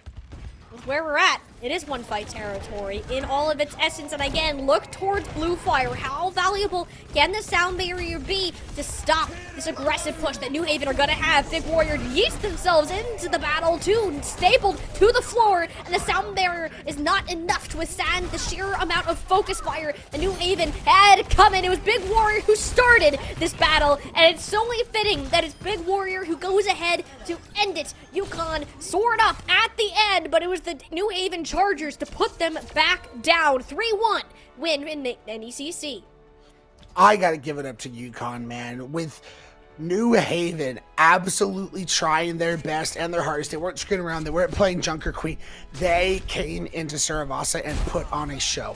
5 points, and they pushed New Haven to their edge. So despite getting a loss in this series, UConn, I feel like you showed out and did yourself proud. And also, could we get a petition for an I'm bad, sorry name change? I don't feel like that's fitting anymore, considering the performance that was output in this series. UConn wouldn't have made it through map 3 and as close as map 4 if it wasn't for this specific player. So kudos them and all that was worth, but kind of dig it, Tiny, because like, you know, you're like, I'm bad, sorry, and then you're running the lobby. Like, it's I know, right? It's like BM at that point. Yeah, exactly. I mean, New Haven wasn't affected by it. Again, for the majority of the series, they had UConn's number. We were looking at, again, maps 1 and 2, total of 3 fight losses for New Haven Chargers. That is insane numbers, and it was just a real heroics that took to drag the Huskies back into this series. And as cool as it was, you could feel the hopium for the comeback. New Haven sat them right back down. It's like, nah, this is our lobby, this is our series, and it truly felt that way for the vast majority of it. Couldn't agree with you more. Congratulations to the Chargers of New Haven winning the Battle of Connecticut in NECC Overwatch in Division 3. Gotta be feeling some interstate pride. Yeah, they get to keep that rivalry a little bit longer, and especially given that that rivalry is in basketball, you're going to take the win where you have it, because this season is going to get a little bit crazy. It is actually the first win for the University of New Haven in Division 3 so far, so I'm certain they are happy with that. I'm sure UConn, it's on the way some point soon, especially if they continue to show the same looks they did in the back half of that series. But for now, Ray, that's going to go ahead and do it for our Division 3 matchup. We still got one more series along the way. California State Long Beach Gold will be taking on Mizzou for our second matchup of the evening. So be right back here at 9 p.m. EST, and we're going to go ahead and get our matchup started.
have returned with our second NECC matchup of the evening, and this time, people, we are going to go ahead and send it to our Division 1 squads, the top of the best here in NECC Collegiate and Collegiate Overwatch as a whole. I know, Ray, I'm very excited to see these two teams in action. Yeah, we have Mizzou Esports going up against California State University Long Beach Gold, as CSU is, I believe, one of the new teams in our Division 1, as Mizzou's kind of been one of those mainstays we've had in Division 1 for a few seasons now. Yeah, and if you take a look at these rosters, you're going to understand why that is the case, especially on Mizzou's side. Backstab Bud, Clairvoyant, Pela, Stratocaster, and Skier, very familiar names within the Overwatch scene. In fact, you might recognize Pela from just playing in OWCS, like literally less than 2 hours ago. Less than that, I think. From playing on tank, 3-0'd Nightmare to put Avidity at 2-2. So coming in very warm, is certain to say, for Mizzou. Some of the top talent in North American Collegiate. And on the complete opposite side, we have California State Long Beach, and this team in particular has been one I've had my eye on personally for a while, because they've been making some splashes, you know, especially in that California esports tournament that went down not too long ago. They were able to place pretty highly against some very strong teams against UCI. I've kept them, like, I'd say they're a top 30 team right now, minimum, within the collegiate space, and I'm very excited to see what they can pull out here today. Yeah, as we're going to have to see, as someone who was born in Huntington Beach, which is just a skip's throw away from Long Beach, they're excited to see what this team is going to be able to pull out. Go ahead and bring up what our first map is going to be for you guys today. Starting out on Control, we have Lijiang Tower as the side of CSU Band Busan. Band of Busan, I didn't think it gives us too much of an indication. One thing I think is very important to note here, though, Pela is notorious for their Wrecking Ball gameplay. If we see a Wrecking Ball come out at some point, be scared. I think California State Long Beach are expecting this specific tank hero. Busan can be pretty strong for that. There are, of course, other options for this to be made clear, such as Lijiang Tower. Happy place for a lot of these players, especially if your name is Pela. I do want to make this very clear ahead of the start of this match, is Mizzou are the clear favorites coming into this. I think this is a test for California State Long Beach to show, you know, can they belong in a Division 1 against some of these really top schools. Neither team has found a win yet. Granted, we're week 2. That will change today, but it's a good benchmark for California State Long Beach and a show of the strength that Mizzou has continued to have for the past couple of semesters. Yeah, I'm excited to see. I recognize Boltaro for sure on the side of Long Beach, so can't wait to see how they match up going against Pela. As we mentioned, very, you know, big name right now in OWCS. So, as we mentioned, this is a big measuring stick game for CSU as they've been on the rise. You mentioned top 30. Mizzou's kind of always been in that top 20. So, can they look to crack against a team like Mizzou and really show out and show how much they've been improving over time? That's going to be the test that California State Long Beach are going to face today. Mizzou, though, to roll out on a lot of this Venture Arisha shenanigans that we've gotten a little bit more of, at least in OWCS lately, whereas Boltaro, sticking to what we've seen in the past couple weeks of competition, not quite going to this silly, more silly type meta so far, and I don't see anything wrong with it. This is how you're going to start. Skier, they got slashed in the back, didn't know it hit them. The same treatment went over to Boltaro. Not really having a tank here is a hindrance if you can't clean up quickly. Pela is just a full force of battle cattle. Doomhair found that out firsthand, and despite having the first couple of picks, Mizzou able to get themselves at least up in terms of the eliminations, not necessarily in the point capture. Yeah, I mean, CSU already being able to take the first point is already good signs going up against Mizzou. However, this Orisa just has so much sustain, and Boltaro's down again. Yeah, that's a problem. You can't really have your tank getting burned that fast, and Backstab Bud plays a big part of that. The fact that you didn't get Skier out of the picture either meant that Mizzou doesn't really have anything to stop that forward's aggression, giving them the flip. Yeah, and again, so when you're playing more of this dive-based composition with the with a hazard, it's going to be tough to burst down some of these more tankier targets like we see from the Orisa. We do have a pause coming in from the side of Mizzou, but both teams had their moments already. I think Doomhair for the side of CSU looking very good in that Sojourn, but I think on a map like where you're playing close quarters in this control center map, I think it's going to favor a more tankier, brawly composition that the Aritza has. We've seen Boltero explode twice in like the first minute here. Not a great sign, especially if you're playing tank and have the largest health pool and a sustainable tank. At that, Bella just doesn't die. That's how Orisa works between the cooldown rotations. And even walking into this next fight with the Terra Surge, such a good ultimate for this team to use if your focus fire is on point. Full cooldowns burst. Pella sees the rotation. California State trying to get back into the corner, but it's Pela, that Terra Surge. We mentioned how strong that can be. Hashtag is going before the sound barrier can hit the ground, and because of that, Voltero doesn't have that second lifeline to fall back on. Mizzou should be cleaning up. Yeah, Mizzou got their composure, got their, rotations in order, and now they are just farming Doomhair, getting picked and staggered. It's only going to continue to get more free percentage for the side of Mizzou. However, CSU is going to have to worry a little bit. They will be facing down the barrel of this orbital ray. And the orbital ray completely nullifies the effects that we see with Kitsune Rush. Can't quite say the same towards the front line. The sound barriers popped in synchronization. The later one for California State Long Beach would have been great had Boltero not gotten steamrolled. This poor tank has not been able to play the game.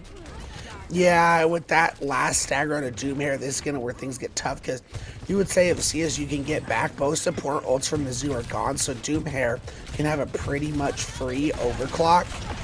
But man, look at the aggression Mizzou's playing with. Ooh, the Tectonic Shock, it can be such an impressive ult, but if you don't use your cooldowns correctly, it is pretty easy to burst down the Venture. In that case, Backstab Bud got a taste of that. And Boltaro finally made it to the objective. That's great. You don't have any health. Clairvoyant is making sure of that, cleaning up house with the remnants of the overclock for Pella, and made sure no one else could come to save Hashtag from their fate. Mizzou gonna go ahead and take control center, 100-16. Yeah, Mizzou showing like, hey, CSU, we see you, we see what you've been able to do, but we've been the big boys. I mean, we've been in Division 1 for as long as we have. You're gonna have to show us that you can beat us, because we know what we are, and we're one of the top 20 teams in collegiate. It's the moment that we kind of knew from the start of the series, right? We saw Mizzou on paper, and you're like, all right, this is a scary team. We know that. But CSULB has been on that rise, and a meteoric one at that. I think that just from this start point, we don't have Boltaro. Boltaro has not been allowed to move on this map, has been exploded anytime they've showed their face longer than 2 seconds. Hill is a big part of that, playing this Orisa, a very impressive hero. I don't think it's about to get easier now with the Pharah squad. No, it really isn't. This Pharah, I mean, you still have Doomhair who can definitely shoot at the Pharah, but the fact that you're playing a Zarya composition with a Genji, all you have to really shoot at the Pharah is Doomhair. Oof, and Hashtag just taking the brunt of these rockets towards the front, and Quaver and not having a great time. Backstab Bud notorious for their Pharah play, and you can see the reward for that so far. It's just been hovering outside of this building. Oh, you're coming right into their territory, and even Stratocaster at that. They're looking for environmentals at this point. Boltero straight off of the edge, at least on their own accord. Mizzou, your first cap. Pella getting robbed there. That Javelin is what took Boltar off the edge. Didn't get credit for that, but that's okay. Pella. Quaver. Quaver, no. Get out of there. Pella got so low, able to get back to their team just in time. Whew, almost flew too close to the sun there, Pella. And oh man, that Oppa skin, I love it. Oh, it's so cute. I appreciate. This is why they wanted skins on. We were specifically requested, hey, can you use skin in this game? I like it. I like personality expression. But I don't know how much that really matters in the long run of it. Maybe it gives you the power of Appa. They're flying forwards. I don't really know, but CSULB are looking a little bit further up. They got Skier out early in that fight, so Pella didn't have the same sustain, pushing into a Zarya. Backstab and a Stratocaster have been this tag team duo that you kind of see Lucio with the DPS sometimes, not typically a Pharah, and I think that's where this team starts to struggle. You didn't have the speed to help Pela, and now we're going over to the Doomfist. Not sure how I feel about the Doomfist going against the Zari. I mean, if you're high charge, there's not a whole lot Doomfist can do. Not even your power block does much to mitigate the damage that Zarya has. I think you just kind of ignore the Zarya for Pela, but you saw that dive. It was straight into them. Backstab Bug didn't respect Quaver. It's actually been shutting down the Pharah very well since swapping over to that Echo. A very nice identification of what the issue was, and it's helping California State Long Beach out a lot. Yeah, because Doom, yes, you can still shoot at the Pharah, but you have another option to be able to go after them.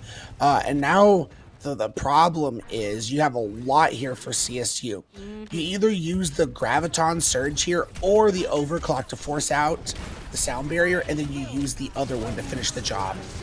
Yeah, it's gonna be the Graviton Surge. You're just gonna try to chuck the whole kitchen sink out of it. But when you look at the trades, there's somehow more blue in the kill feed than red, and that's mostly thanks to Backstab Bud scoring 2 out of a barrage. And Mizzou will fight through the Graviton Surge to get a flip. Yeah, that was unfortunate. When the Grav went out, it did get the beat out, but you lost Doomhair in that skirmish, which cannot happen if you're CSU because you need that follow-up. We do see Boltaro, who's going to make a swap off of the Zarya over to that Junker Queen, so that's another issue you're going to have to deal with is these bleeds that the Junker Queen puts onto the field, but it doesn't matter if you get early picks like that on a Quaver.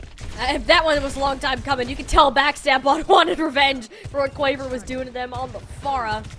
It's a great start, too. Doomhair, perhaps a little overzealous on that particular slide. Our part is, Bill is just a CC machine. A stay back button, if you will. You fly too close to him, well, guess what? You will get punched into a wall. Bit of a trade out, though. Quaver doing their darndest to keep their team in it. It's just this DPS line between Clairvoyant and Backstab Blood. It's just too much for California State Long Beach to handle. Yeah, Mizzou's found their groove on this Doomfist composition, and it's looking really good. This is some of the earlier I was talking about how some teams have found a niche with the Doom, and we're seeing Mizzou do it beautifully.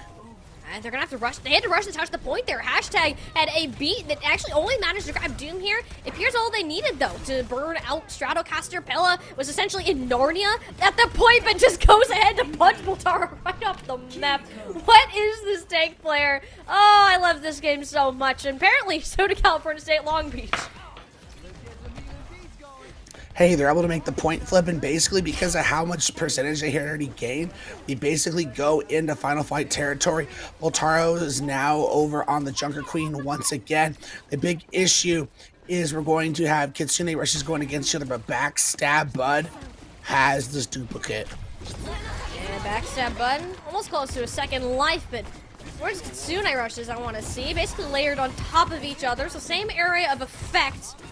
No one really wanting to overstep their bounds at this point in time, understandably. It is one fight territory, but that's where the fireworks start to go off. It just needs one punch to go ahead and land, and that's exactly what Pela was able to do. Clairvoyant following up on the outside of the smash, pulling out the broom, and a triple kill right alongside it. Make it a quad. Mizzou Esports coming back with this strong start we've known them to have for a couple semesters. We did see quite a few good bright spots from CSU there to push them all the way to basically 99-99 on that second point. Gives you some pause for the rest of the series, but when the rubber needed to meet the road, Mizzou, with just the amount of experience they have in Division 1, it came through and they're able to clean up and get these fights done and over with quickly. And it's all kind of came down to, right? It got a little scrappy at the start, I think, but a lot of what Mizzou did was essentially transform Boltaro into a punching bag. And the second they peeked their head around a corner, they made sure to layer that damage on heavily. Even if there was a couple trade-outs from Doomhair, Quaver had some shining moments on the Echo too. It's just the inconsistency of not having a tank presence. It kind of came back to bite California State Long Beach in a lot of these more winnable fights. As this series continues to go on, I think, based on what we're seeing these teams, we've seen so many compositions and different swaps coming in. So I think the map choice and the map types that we go to going forward can actually mean a lot. And the first major decision is going to be coming right now from CSU on whether they'd rather go to Escort or Hybrid for map number 2. I always mention that the second map choice, given this rule set, is one of the most important decisions because there's so much variety that you can force with it.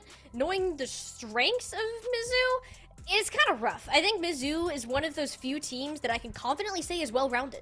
That Backstab Bud and Clairvoyant are such flexible DPS players. While we know Pella most for their Wrecking Ball, we got to see the Orisa, we got to see the Doomfist, and there's generally not much that I'm going to say that, oh, Pella can't do that. I don't think there's a weak spot for Mizzou at the moment. So California State Long Beach needs to take a new look at this as what are we good at? What can we force onto our opponents? So that's where I would like to see this series go. I want to see where Vitaro can actually make that difference. Boltaro is a very talented tank player in their own right. You just gotta be careful because the amount of focus fire that this tank has been under has been too much for them to handle so far. We do have some information coming in. CSU has chosen to take us to hybrid. I mean, no surprises. I mean, I'm trying to think back to even last season. How often do we see teams pick Escort for map number 2? I don't think it's very often. No. I mean, like, for so long, the map order has been, like, Control, Hybrid. I guess third map has changed depending on what map type's released. But Control, Hybrid have always been set maps 1 and 2. So almost, it's just like a habit. We're creatures of habit, you know? We gotta go with what's most comfortable. So Hybrid does make sense in that regard. It does appear Mizzou will ban Hollywood. So a very dive-centric map now off the table. Now to see where California State Long Beach decide to take that.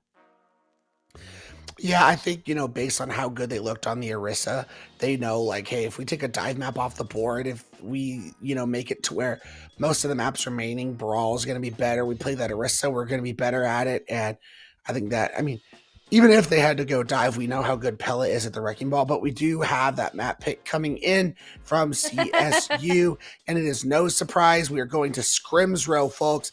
I mean, just think of all Overwatch past, it feels like it is bread and butter to have Lijiang map 1, Kings Row map 2. Classic collegiate Overwatch right here. That is what we're witnessing.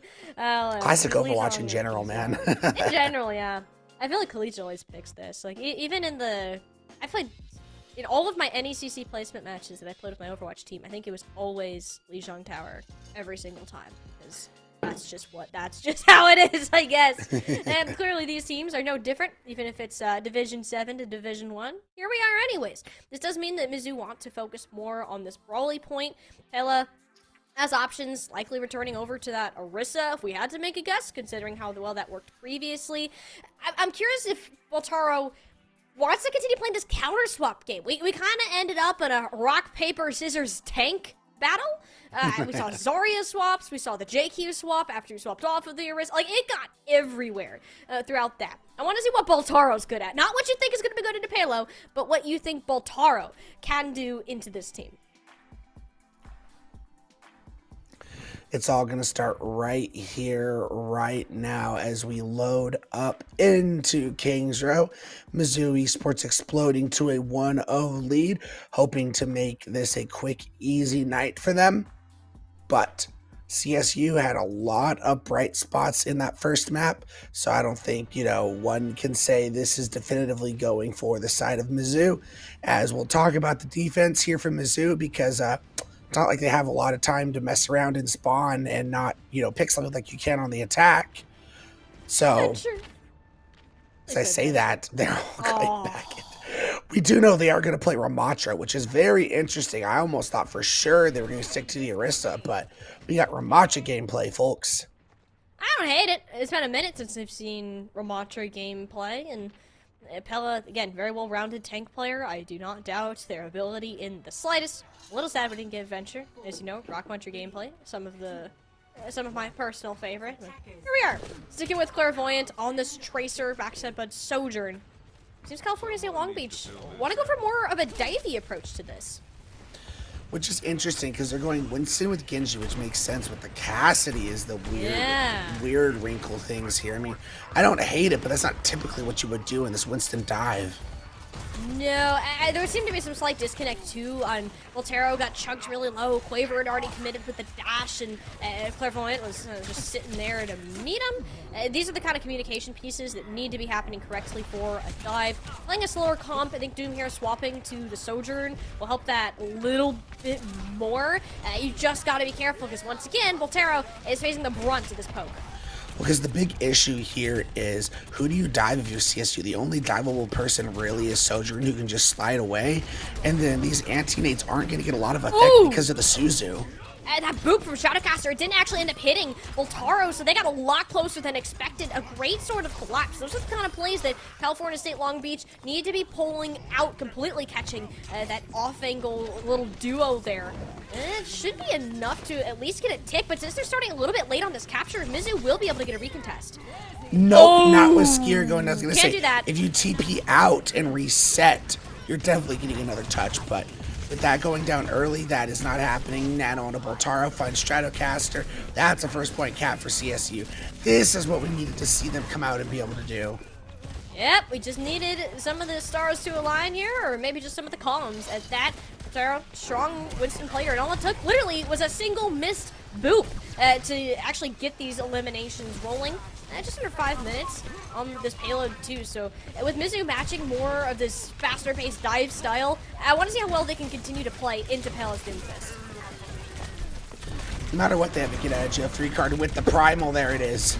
Yeah, Primal from Voltaro, but I mean, look at the damage that they end up taking. You maybe get 4 swings off at that, still leaps in with less than 500 HP, and has got the double dump to reach out after the ultimate expends. That's from Mizu. Ultimate about to come into play. Kitsune Rush enough to catch Quaver off guard on the retreat. Seems like California State Long Beach found themselves in the trap that many attacking teams do on Kings Row. This choke, notorious for getting held. Kitsune Rush bought space and time for Mizu to be able to push up here. The thing is, when we're on a closer quarter map like this, with just very little area to work with, we got a Blade. Nano Blade too, but it's just how Dragon Blade be some of these days. Down barriers out to counter it, backstab buds in the back line, and yeah, that's pretty much all it's going to take for Mizu to go ahead and shut down one of the classic Overwatch combos. Yeah, so the point I was trying to make before, you know, the Nano Blade came out and I had to throw it back to you. When you're playing Doomfist like this in most close quarter areas, you gotta be quick and decisive with finding your picks because you don't have a lot of room to work with and to dive onto targets. Well, if California State Long Beach are going to let Pela fight them in a small room, I'm certain he's pretty happy about that. Yeah. I mean, they're just lined up for you perfectly. Hasn't even done much of anything. It's mostly been clairvoyant. Just riding side by side with Stratocaster while Pela just flies right by them with a punch. That one will land though. Body block actually coming in to keep them alive, but it's not looking great. Clairvoyant has just been thriving within the spawn room. Pela is holding them down. This is why Kings Row's second point is often easier to hold than the first one. Still plenty of time on the clock as CSU is able to capture the first point relatively quickly. Mizu, however, once again is now going to have that Kitsune Rush, and we saw how much time and space was able to buy. They already have the time and space, so now hopefully we'll find some kills. I don't know what Skier's thinking over there. That was creative. It was something. But you just Kitsune Rush when you were one of 3 people, and the other 2 are still currently fighting their way through the back line. Boltaro just realizes it. But all the meanwhile, the cart is moving. So California State Long Beach, regardless if they clean up these kills or not, are still gaining from the situation. We're on our way. As we have the Appa Ana and the Doom Fist One Punch Man skins for Pela. Dropped a decent amount of money for those awesome skins, but Boltaro finding Skier once again. You cannot continue to let this happen if you're Mizu. It's mainly Skier's just overconfident today, and I think it can be a little bit, but not so much where your team doesn't have the healing and has to pop the sound barrier. Pela's doing their best to kind of make up for the healing deficit, but you just don't have the team. You don't have the sustain to keep this one going for too much longer. Boltaro and Quaver are happy to take advantage of that. And that's going to be a point cap for CSU. And that is just under 3 minutes on the clock. This is where things get a little bit tough, as time can most certainly be drained. Backstab Bud is going to have that overclock, but CSU's coming in with 4, 5 ults. They have a lot. They should be able to get this cart through. Yeah, their ult economy kind of suffered when they dumped 4 ults and lost a fight, and at least if they're going to lose this one, You can only have the opportunity to use 3 of them currently. At this point, though, you just reset. You reset. You've lost both of your DPS players. Pela's making sure Ghost Dog does not get back into the spawn rooms easily. And yeah, you have this time bank to work with. Waiting for your supports is not the end of the world. And again, I think just playing it patient. Can't do that. Can't do that. Great. Can't let that happen. It's back to what we saw in map number 1, where Voltaro's like, oh, they're not going to shoot me. Proceeds to explode. That can't happen, especially as a tank. It's now been like 45 seconds at least of staggering. Uh-oh, that's not good. All right, we're coming back in a second. But anyways, back to my point. When we had that first second of timing there, we didn't really get to see what these ultimates would turn out to be. It's been almost a minute, and there's still 5 check marks on the board. Yeah, but you're only allowing Mizzou to get more of their ultimates online to be able to come back. We do see the Nano Winston coming into the back line. It's able to get backstab Bud, but they need more. And we're gonna need a lot more than that for the time being. It'll be the sound barrier from Hashtag to help this team move forwards. And again, it's all clairvoyant in this black line. There's no one to contest them. And because of that, you're tearing them to shreds. That is the favorite thing of a Tracer. You either give them the attention that they want and you split your focus fire, or you just really just hand yourselves over and say, all right, my life is done. We need to reset. And California State Long Beach think they have gotten enough eliminations to keep this fight going. Pela is clearly proving them otherwise. They've got so much time on this contest, and it's not looking good for Hashtag. Couple of healing shots and Ghost Dog will manage to keep Lucio alive, but just barely. Yeah, just under a minute left on the clock. The overclock comes out, backstab, but is low though. The ultimates just keep pouring it onto despite the 3 remaining that had not been appeared from the gold squad have now made their way to the battlefield with the result of 1 elimination. Lacking a support here, it's not going to be good to front Mizzou's front wave of the sound barrier damage. Clairvoyant even more powerful into the back line. Another 2 final blows going over to their name.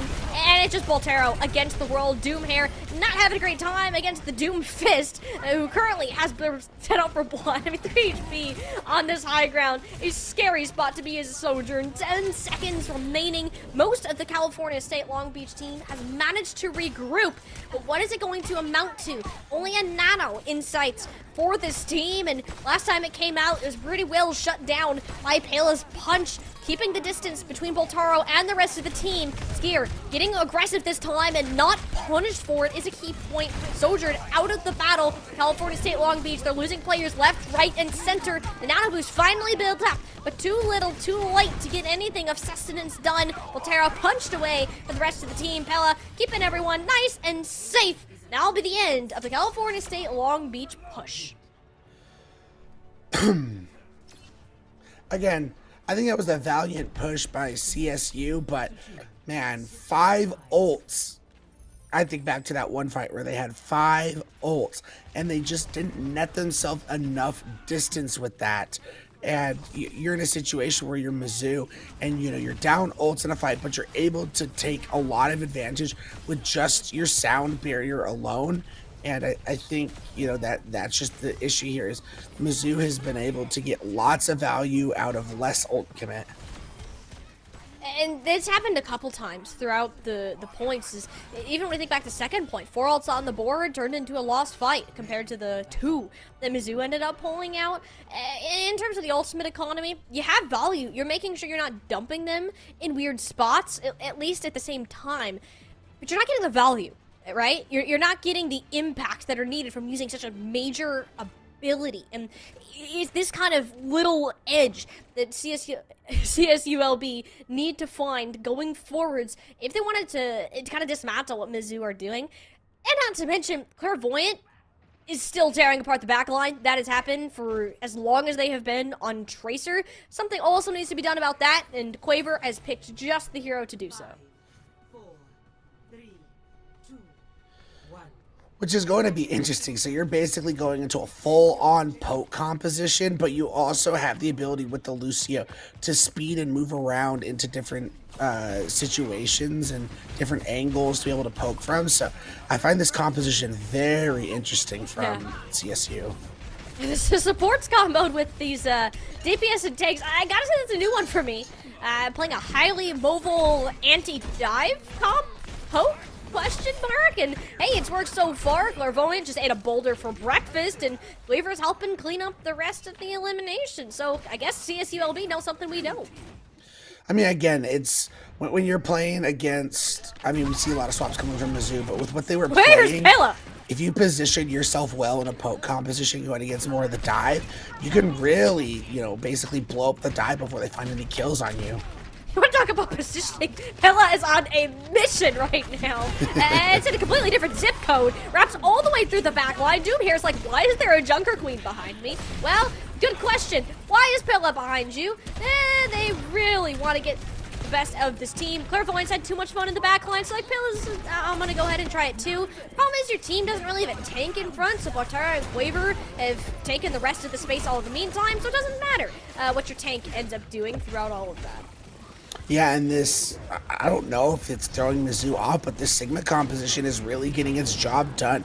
And again, as I mentioned, it predicates CSU on making sure they have themselves in the correct spots and use that Lucio speed boost to always constantly rotate and put themselves in advantageous positions. It's forced a couple of swaps, backstab and the Echo and Skier Moira. Moira actually has had a decent place in the meta lately. A bit of extra healing to go through, and Pela will need it. Now on the Ramatra, just caught that. You're not looking great to win this next couple of fights, but as we said before, CSULB have struggled to get value out of their ultimates in the past, and only getting a Ramatra here, some serious burst damage needs to come through, and it does not. Instead, it's backstab Bud, diffing Doomhair and the Echo 1v1 through the skies and forcing Botaro far out of position from the rest of their team. Mizzou have managed to flip this map completely on their opponents. The Stratocaster Soundbearer on top of it will ensure their victory and the capture percentage of this point. Still some players available. Hashtag Grand gets the Stratocaster, but it looks like now this is going to be the point. Flip with Quaver going down. Who's trying to get a last second kill. Unfortunately, was not able to get that. Mizzou finally able to cap the point, but CSU was able to stagger and waste a lot of time as we now see Boltaro going over to the Orisa, and I like this swap. The Orisa going up against the Ramatra is going to be advantageous 1v1. Skier can't be doing that. You're a flex support, bro. You're the main sword of your team's healing gear. You're just like inting into the entire enemy team like, oh, they're not going to look at me. This is CSULB talking about. A team who's continuously been on the rise. They're not going to let you get away with these shenanigans. Pella, same exact thing to be said to you, although, nope, they're not going to go back to the team. Just end up going further into the back line and allowing this team to bleed out. It's actually a really good spot for CSULB Gold to get a hold started. We saw what Mizzou did with it last round. Yeah, this is the one thing that worries me a little bit with Mizzou is, yes, they're the better team. They've been in Division 1 for longer, but the overconfidence that they continue to have every now and then, you can't do that, especially with teams who are growing, getting better, and are hungry and are on the rise. And this is just a good opportunity, again, for CSULB to prove themselves. Duplicate now on the Clairvoyant, so Doomhair picking up the Tracer, backstab Bud. Why not just confuse us more? Add the Arisa on top of it, why don't you? Taro sending it to the back line, seeing if they can catch anybody off guard. Once again, we find this map flipped. The attackers where the defenders should be, and vice versa. Bit of a terror surge at the end. I don't think the damage actually ended up happening. Quaver has lived in this backline far longer than they arguably should have, and suddenly this payload is moving away from the few staggered remnants of CSULB. Clairvoyant, who's now moved over to the Sombra, which I did not see on my bingo card. With Doomhair getting staggered like that, that's absolutely really bad. Basically, we're in a situation for CSU where Mizzou only needs one more fight to be able to bring this across the line, and they're coming up on both of their support ultimates. So I feel like Quaver and Boltaro have to get a good Molten Core Terra Surge combo here to combat these support ults. And that'd be ideal, especially if you shut down Clairvoyant that early. I'm kind of surprised. I feel like Clairvoyant, more known for their Sombra play, didn't go down like that. Rather uncharacteristic. But that's a nice Terror Surge. Not only does it keep Quaver alive, but it ensures the elimination onto backstab Bud much later than you would have typically thought. Soundbearer out. Hashtag Grin. On this team to kind of regroup behind their tank. Now with the Sombra's return, though, you can tell how much pressure it puts onto Boltaro. And just playing a horror game almost as the Orisa, waiting for someone to get hacked out. This is the important thing. You want Doomhair to be independent on this Tracer, force them to pay attention, divide it, and there you go. Without Skier, there's no sustain for the Mizzou team, and so far, they're managing to keep this one held, even if Pilla's just living in the backline for some reason. Pella cannot continue to be back here, Tiny. I would have jumped off the edge like a good 10 seconds ago. Like, you needed to reset. You can't let them stagger you out like that. 40 is going to be about 30 seconds up by the time this next fight comes out. So this is your last opportunity to get the second point across the line. However, this annihilation you're coming up on, there's nothing really on the side of CSU that can really deal with it outside of maybe this orbital ray that's coming online. Yeah, it will help negate a lot of the damage. You just gotta make sure you can burst down the Ramontra quickly enough. Backside Bud will have the duplicate likely going on to Voltaro. Again, having the second Rissa is a very valuable tool, especially since you're just a CC warrior. Beautiful javelin skewering Juno to the wall, but with how powerful that healing is, it really isn't gonna matter. 5 seconds left. Pela is again in the backline somehow, pulls the annihilation out, but doesn't have any team behind them because they're so busy flanking behind the opponent. CSULB have realized, why are we paying this tank any attention? We need to focus on the rest of the squad, and they're exploiting a massive weakness that Mizzou's strategy has against them. Very proud of CSULB. An uphill matchup is what it's been so far, but the fact that they're holding Mizzou Esports at bay so well is an impressive feat on its own. CSULB, take the map.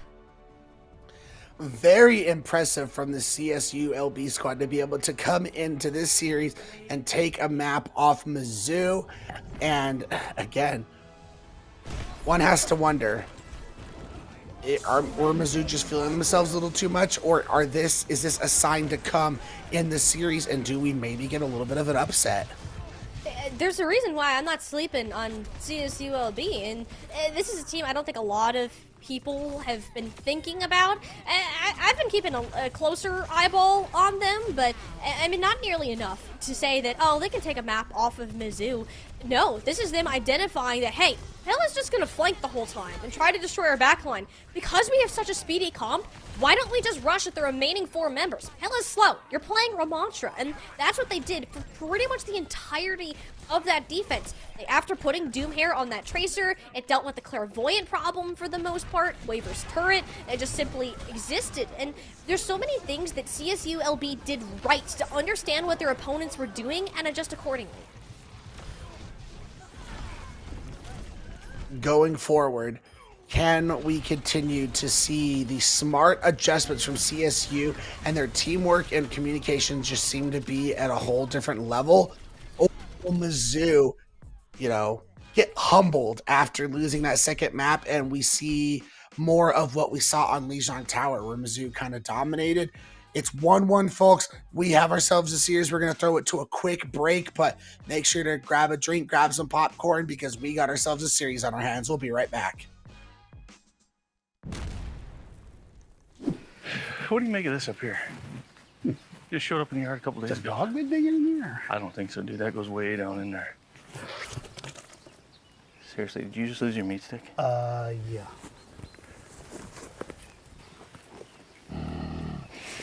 Oh, no. There's something in there, dude. Just leave it. Are you kidding me? We'll just head to us. Just leave it. The hell with that. Oh, yeah, there's something in there. Want one? Thank you.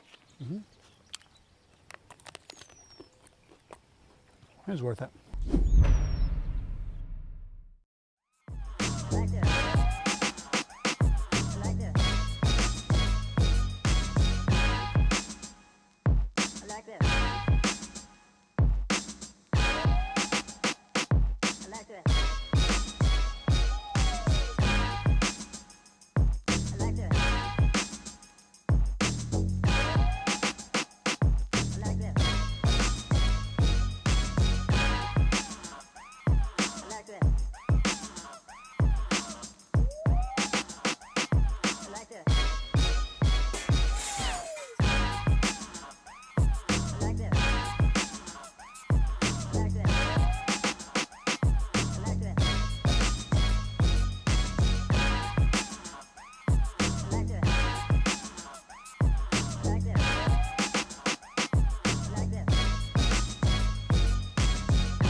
have a series on our hands right now. Mizzou and CSU LB are tied up at 1 map apiece, and we've kind of been following this series as the way of Mizzou, established team in D1, has had great success with their players in OWCS, in collegiate as a whole, where CSUB is this rising newcomer that has proven themselves pretty well and has taken advantage of some of the shenanigans that Mizzou have been pulling.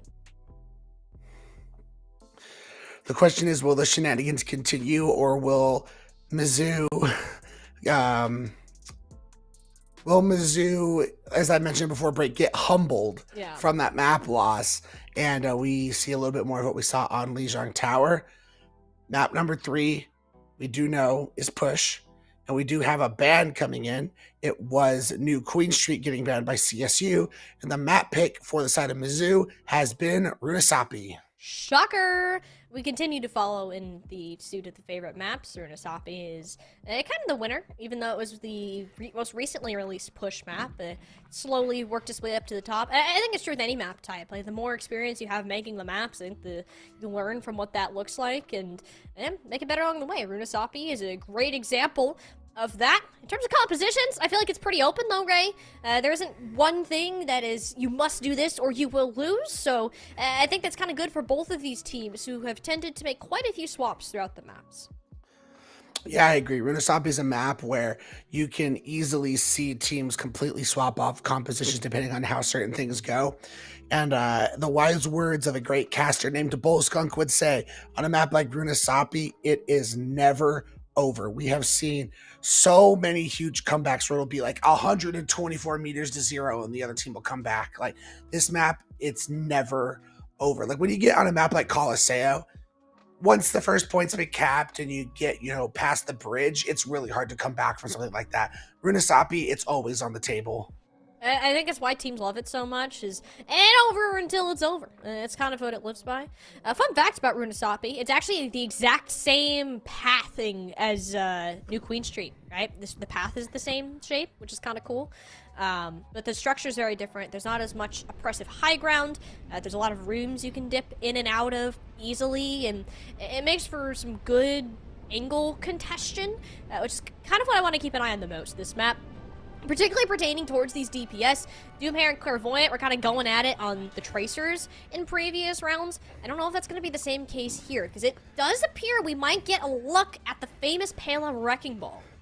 I was going to say, here we go. This is when Mizzou is serious. This is when they pull out the Pela Wrecking Ball, so... Especially when you combine it with the Echo from Backstab Bud. Oh, that is a deadly combination. The slam with stickies and focusing beam.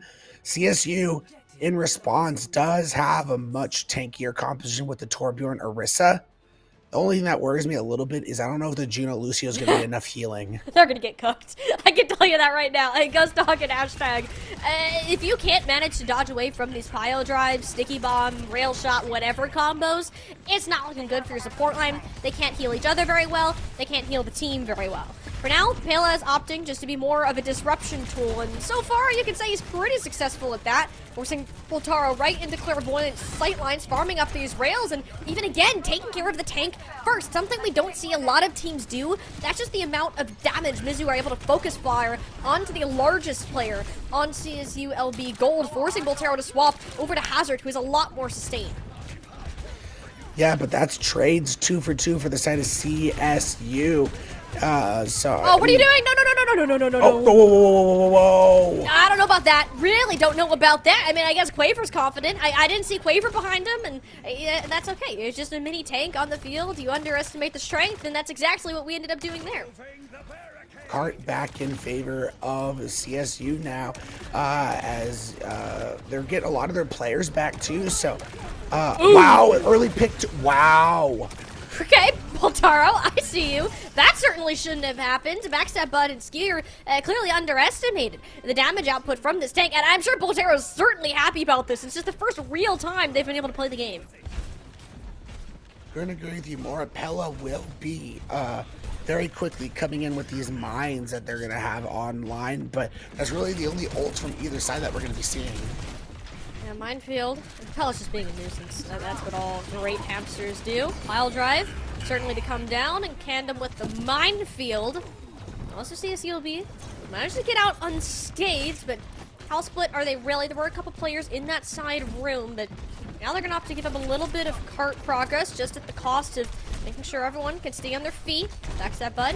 A bit of a dangerous flank. Finds himself face to face with Boltaro. Got flashbacks of how that went last time they met. Not to get out of there as soon as possible. They're able to Ray from Ghost Dog. We give CSULB gold and opening into this fight, but everyone is so far away. That's exactly where Doomhair can start to excel, landing those shots with the Sojourn, helping clean up in this backline. We do unfortunately lose Boltaro throughout that. Thankfully for CSULB gold, they've got a lot of cart progress through it, and with Skier going down, they're close to getting this checkpoint.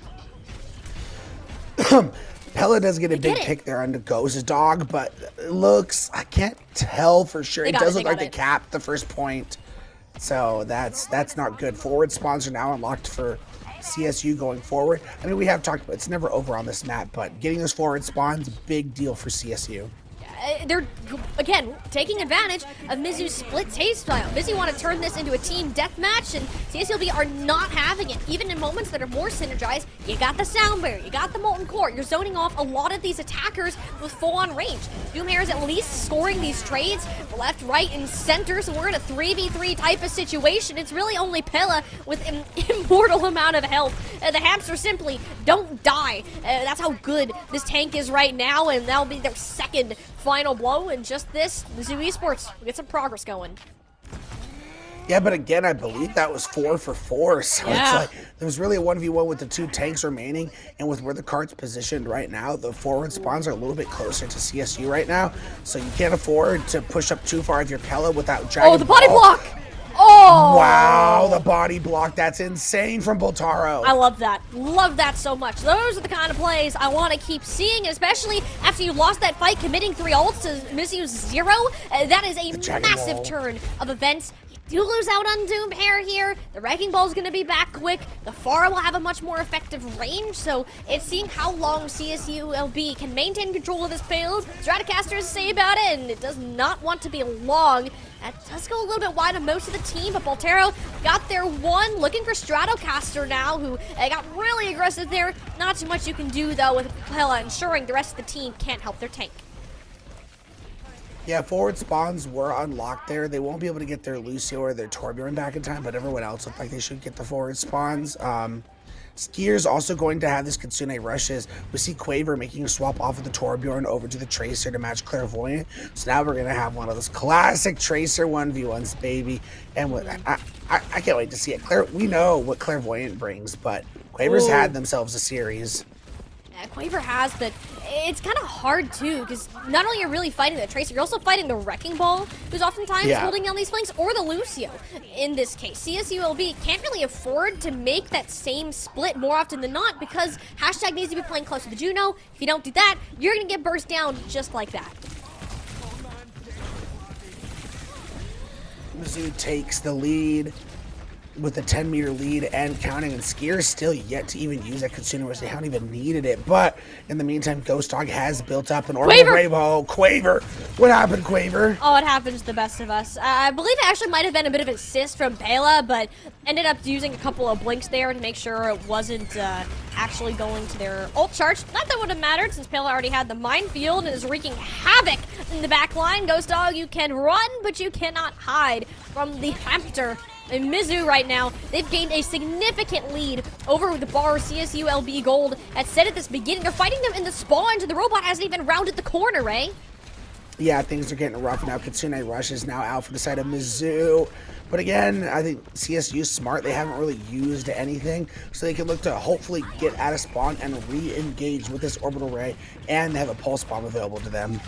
It's so much harder now. The Mizu shenanigans very much over, but this is the problem with that backline. Juno, Lucio, you can't heal each other very well. Halen can just go back there whenever he wants and shut that down. Clairvoyant won the Tracer 1v1s. The Sound Barrier only ends up hitting 3 players, and realistically, it's just a stabilize. You can't confirm any eliminations. That backstab's Bud job, especially with the barrage on the way, and suddenly CSULB are in danger. Yeah, I mean, your Juno can probably touch with the orbital ray, but because you'd have to do that, you're not going to be able to take full advantage of it as a team. Tracer's able to touch. Here we go. There we go. The orbital rain, nice part about it is it does move forward with you, making sure Mizzou have to run away. Couple of trades, though. Definitely hurting more towards the attacking team, and they're just going to let this payload, or robot, rather, they kind of make its way back over towards the sides. CSULB desperately needed to win that fight, but it's so hard to move when Pela is just a nuisance like that. Yeah, they are able to get them out in the fight. I mean, 143 to 55, as we talked about. It's never over on these maps, but Stratocaster's going to have the sound barrier, but CSU has a little bit of a war chest here. 3 ultimates to be able to use. We do see hashtag Graham off of the Lucio over to the Brig now, which the Brig could definitely help heal the Juno. That's more what we want to see, although Pela doesn't really seem to care. Ghost Dog is still dead, and it's really only a Boltaro now. Actually, his bull supports just off of the back of a nice downpour in the backline, so I like that this tank is taking more of an initiative, understanding that this backline is inevitably going to be traded out, and they have to fend for themselves. And look at that strategy. CSULB have again managed to adapt to what Mizzou Esports are doing, not necessarily just in hero swaps, but in terms of how the game is being played. Yeah, Pela able to get out of there too after getting so low, was able to get hashtag Graham on that Brig as well. So Pela is showing us the talent that they have on this Wrecking Ball. Both support ultimates available to Mizzou as well, as we're just under 2 minutes left. What is Pela doing? Pela's on a trampoline right now. Like, we're all watching this like, oh, this is intense. And Pela's like, da-di-da-di-da. I'm gonna just bounce around and bounce the jiggles out, I guess. Skier now. Tsune Rush, though, much more serious thing to be concerned about, especially if your name is Doomhair. Skier, though, doesn't really have a ton of health left. This time will opt to TP back into the team instead of taking the Ego Duel. Another testament how Mizzou are taking this match very seriously at this point. With just about a minute remaining, Ray, is it really possible? How possible is it for CSULB to turn this lead around? Oh man, it depends if they can get any of these ultimates out of Mizzou. They do get the pulse bomb, that's a big first step. If they can get sound barrier out, there's definitely a chance, because they need to be able to take advantage of this orbital ray that they'll be getting soon. If they can force that ult out, I think it gives them a better chance. You can already tell the switch over to the Brig has really helped this backline stabilize better. We're fighting for their lives like 4v2 in that room for a while, and both of them ran out pretty unscathed and with support ult in tow. Backstab button now, pulled out the barrage, attempting to surprise Boltaro, who is very ready for the rockets to rain from above. However, CSULB want to take this to more of a brawly approach where their tank excels. It's great when they get to play the game. However, you don't have the minefield is in your way from moving this bot, and you're kind of left at an impasse. The uptime of Mizzou Esports is simply too much to get progress, and we're suddenly left with 15 seconds remaining. Oh, I don't know if I'm a fan of that orbital ray. Most of the people for the side of Mizzou are already dead. You are going to get a lot of distance on this cart, but it is overtime now, so they're going to have to look to string together 3 fight wins to be able to bring this in. They do have the ult advantage for now. Yeah, but they're not good ults. I mean, we're talking Deadeye, Downpour, both of which are out. I believe the Downpour only caught on to Pela. Sound barrier is forced out in response, and suddenly the 3 ultimates at CUSP Gold have been chucked off a cliff and down the drain. Mizzou Esports know that they're safe to push on up, and it will be a full-on team wipe to go ahead and close out Runasapi. Mizzou up to match point. Yep, and this is kind of more of what we saw on Lijiang Tower. It feels like Mizzou got a little bit more humbled, focused up, pulled out the Wrecking Ball that we know them so well for playing, and they came to this map and they dominated. This is Mizzou taking it seriously. You had the map where, like, all right, we're feeling pretty good about ourselves. We can take our foot off the gas a little bit. Guess what? CSULB sniffed that out immediately, and you're like, hey, no, we're not going to let you get away with that. Took a map away, and even here at the start, it was looking really good for CSULB. They maintained the lead for the most part of the map, and I think swapping over to the Brig could have happened sooner. Perhaps we could have seen a different outcome, but because you ended up sticking on that so long, we started to see some strategic adjustment, just Boltaro abandoning his support line entirely and sending it for the backline. It really helped CSULB Gold, but the trades weren't nearly enough to fully flip the script. Yeah, I agree. I do think swapping to the Brig probably would have been more advantageous to do that sooner, but I mean, you know, almost only happens in horseshoes and hand grenades at this point. I mean, all things considered, Mizzou, when they've been on their game, they have shown they're the better team, and they've been kind of dominant in those situations. it all will come down, at least for CSU, to Flashpoint. They have to win the next 2 maps in a row, or they will go 0-2 and Mizzou will get their first win of the season. So we know that CSU, I mean, they basically just get a pick. There's only 2 of them. Yeah. So will we go to Servasa again? Which I think that's kind of been the consensus, is Servasa has been more of teams' favorite picks. But we've seen situations where, like, even back in OWCS and OWL and stuff like that, London really loved to go to New Junk City because they can play more brawl it out compositions. Yeah, I think that's really the only difference, is you can play a bit more close range. Although I don't think there's too much of a reason other than that to really pick between the two. It's kind of more casual precedents, and at this rate, Ray, we've already picked the favorite maps for 1, 2, and 3. I feel like we kind of got to do it for 4, just for consistency's sake. If we do see a Servasa, I feel like that's a little bit more likely.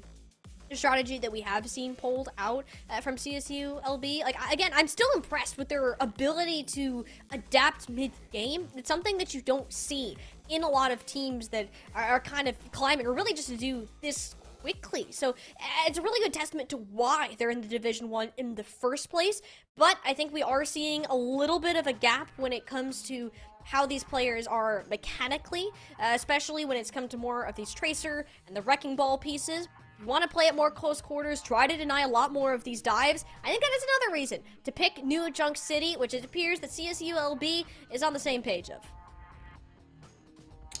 I'm just saying, Tiny, that is not what you were wanting. You're like, we just got to go. You're like, let's just do the prototypical 4 maps that we'd expect. New Junk City does not fall into that. Servasa would have been what we expect most teams to pick, but that's okay. I love me some New Junk City. Again, this is where I don't think Wrecking Ball will be very good on this map. Can you get away with it? Probably, but I'm just thinking of the first couple.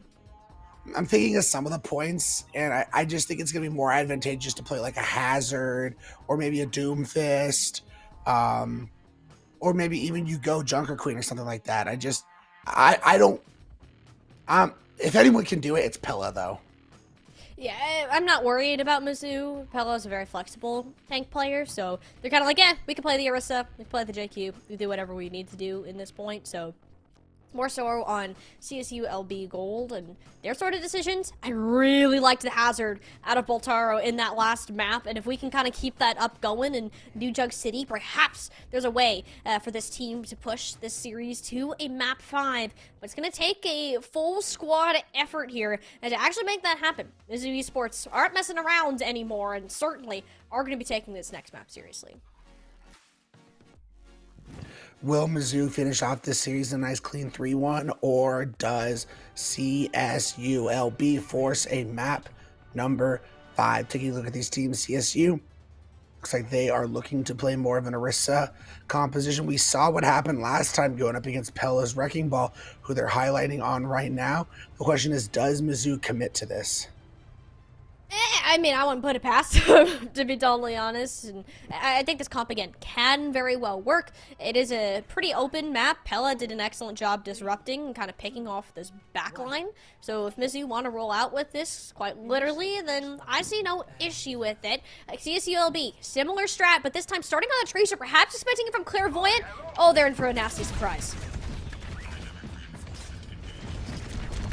As we see Pella setting up for a slam, but is able to get booted back completely.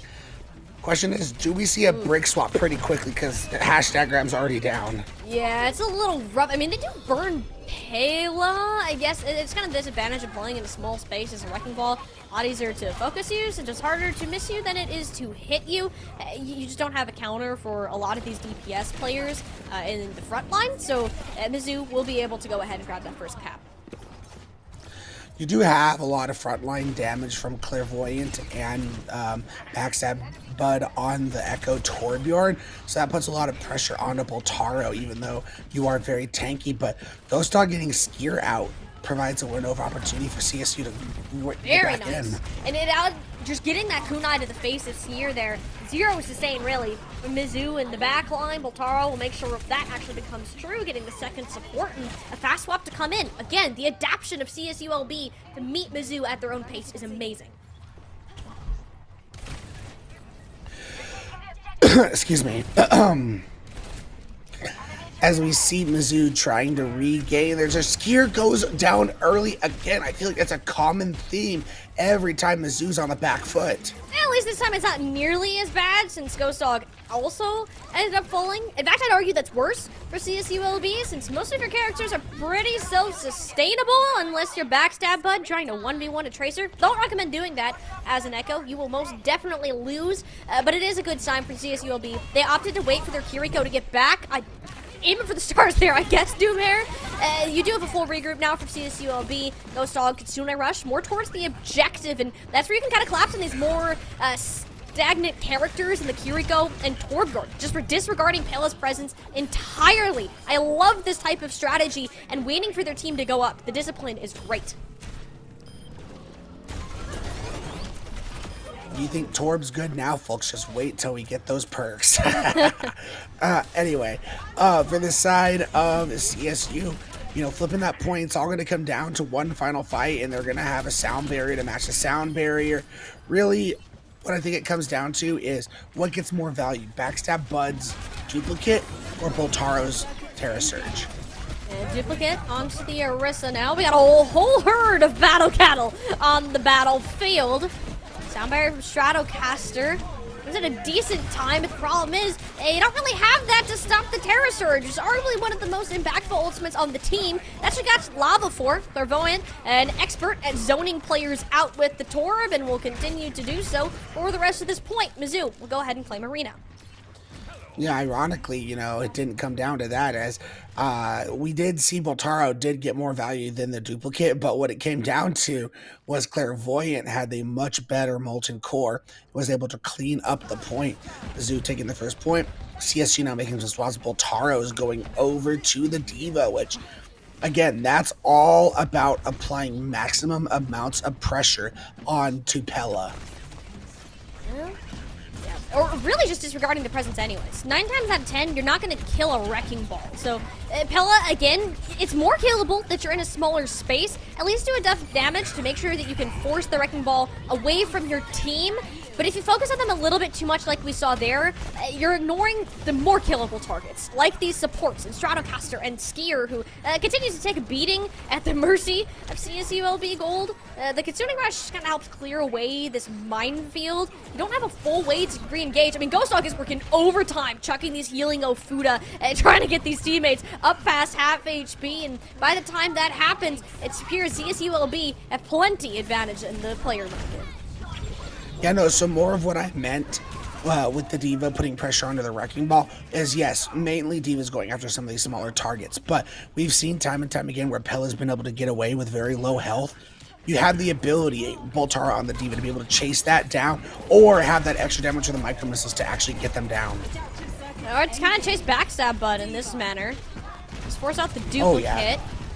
See what else they can do with them. I mean, D.Va is such a strong hero right now, and you really can't burst her down either unless you got the whole team looking at it. So far, Backstab Bud, though, in the backline gets the pancake. That's what we wanted to see. Quaver is now squished, and so are the chances of holding on to this point for CSULB.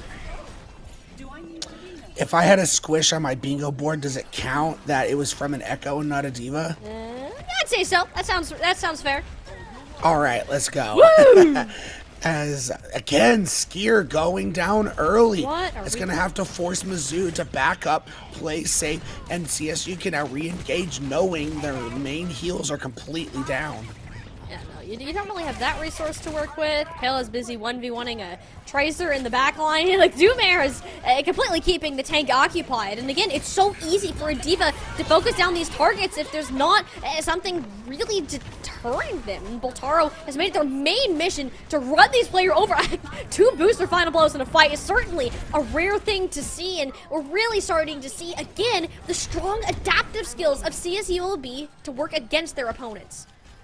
Yeah, and all they really used in that fight was Kitsune Rush. Mizzou used their Kitsune Rush, plus their Sound Barrier and their Mines. So this is looking rough. We see Skier going over the Moira now, but man, this point is ticking up very quickly. Mizzou has to find an answer, but they have no ults. You got no ults, and you're on a point that you can't really fully contest. This is a really bad point for Wrecking Ball. Very little space for you to move around. The rest of your team's getting filtered out by Quaver and Doom here. Nice pulse bomb stick too, and yeah, CSULB Gold are not making sure that Mizzou Esports aren't getting the same trades that they were in the previous maps. Taro getting a bit aggressive, knowing they have the self-destruct BM kill on the Clairvoyant, because why not? And just like that, our flashpoint is tied up. Yeah, CSU looking very good, but as you mentioned, that's not a great point for the Wrecking Ball. A lot of these points that are left, we have what, Junkyard, we have Bomb Flats, and then we have the Vents, or whatever Ducks. it's called. So, yeah, Ducks, thank you. I mean, synonym. Close enough. These are all going to be pretty favorable points for the Wrecking Ball going forward. That was the worst one. Yeah, that was kind of rough, we won't lie. I don't think Ducks is great either, but Bomb Flats and Junkyard, wonderful. I am expecting Mizzou to get a good strength on this. You just can't keep losing players early before your tank's ready to engage or hasn't really gotten into the backline enough to make CSULB hurt. We saw it with both Backstab Bud and Skier for this game. Both are now on different heroes from where they started, and yeah, it's just not really enough with how early you're losing these players. CSULB Gold will get that percentage started. And again, I mean, it's 4v3 at this point, but some of the players for Mizzou should be getting back pretty quickly. Oh, getting the DMEC into Boltaro, that pretty much cleans things up. Yeah, there really shouldn't be a way for Mizzou to lose this at this point. Yeah, no. And no healing, no tank. Those are the two most important components of your composition. Quickly getting out of there. And a lot on Mizzou's plate to work with, both their support ultimates plus the mines. Backstab Bud got really low, was able to get out of there. They're on hashtag. They do. Oh my goodness. Yeah. Like even Ghost Dog is here. The whole team. Get out of there, hashtag, you can do it. I still managed to live. Full spawn from Doomhair though. That goes wide. Doesn't matter if hashtag helps his team move forwards. You got all the survivability in the world.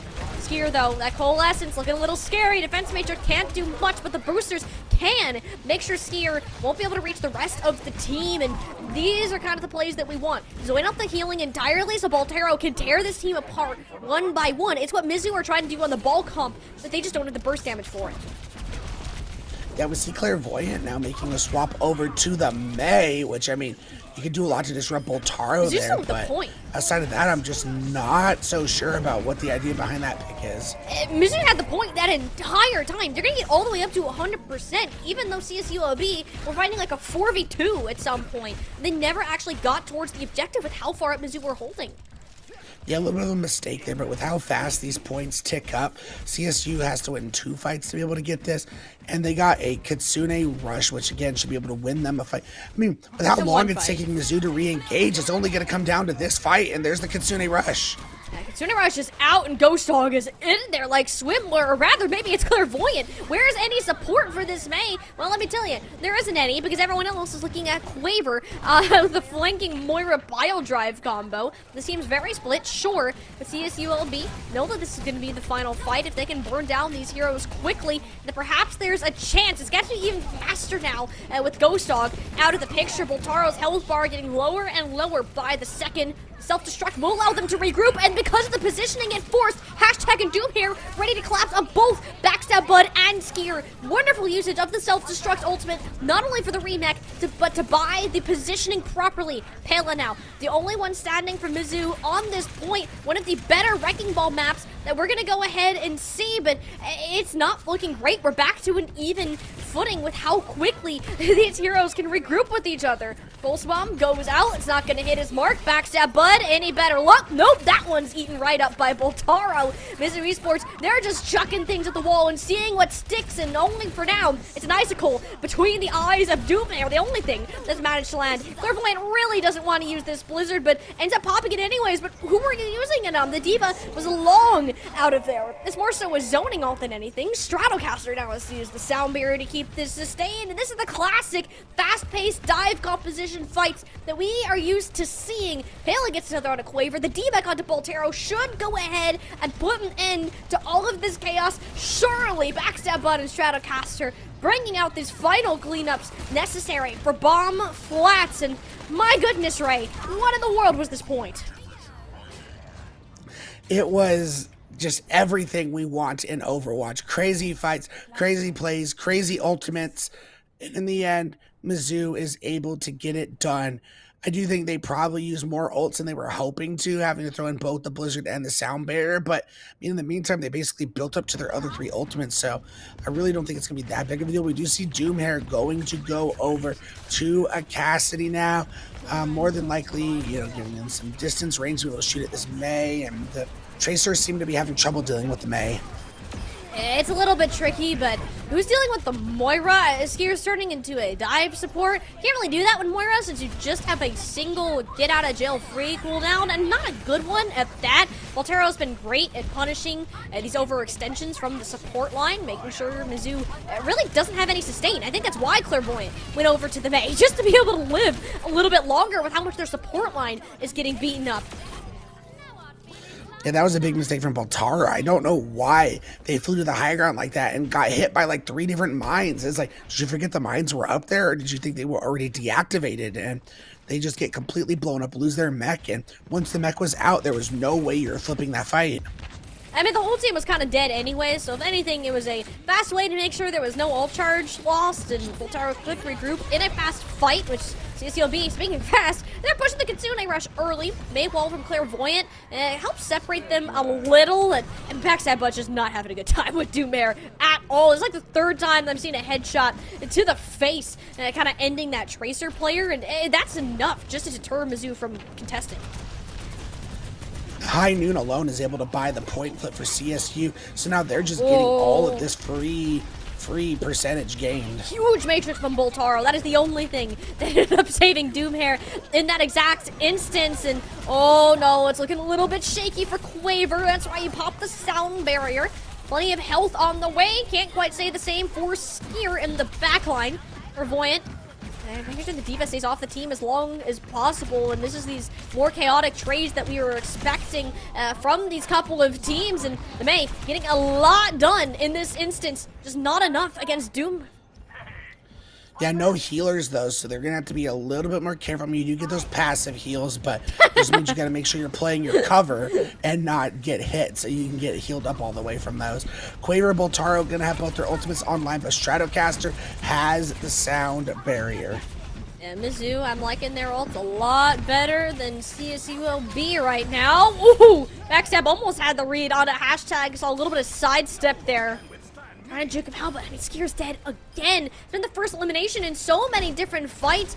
We saw this minefield go down entirely, so that was pretty useless thanks to Quaver's turret. And Mizzou Esports, what can you do? We saw them give us a chaotic fight on the last point. Their composition is fast. It can get there, but not if your players are falling one after another. Oh, CSU LB gold. They're making Mizzou sweat it. Yeah, and they're going to get the High Noon pick. I feel like you definitely didn't want to use that if you're CSU, but I mean, I guess to secure it and keep your hopes alive on this map, it's all going to come down to Junkyard. Boltaro's going to have the remake, and Ghost Dog will have a Kitsune rush to go up against the incoming Blizzard and Coalescence.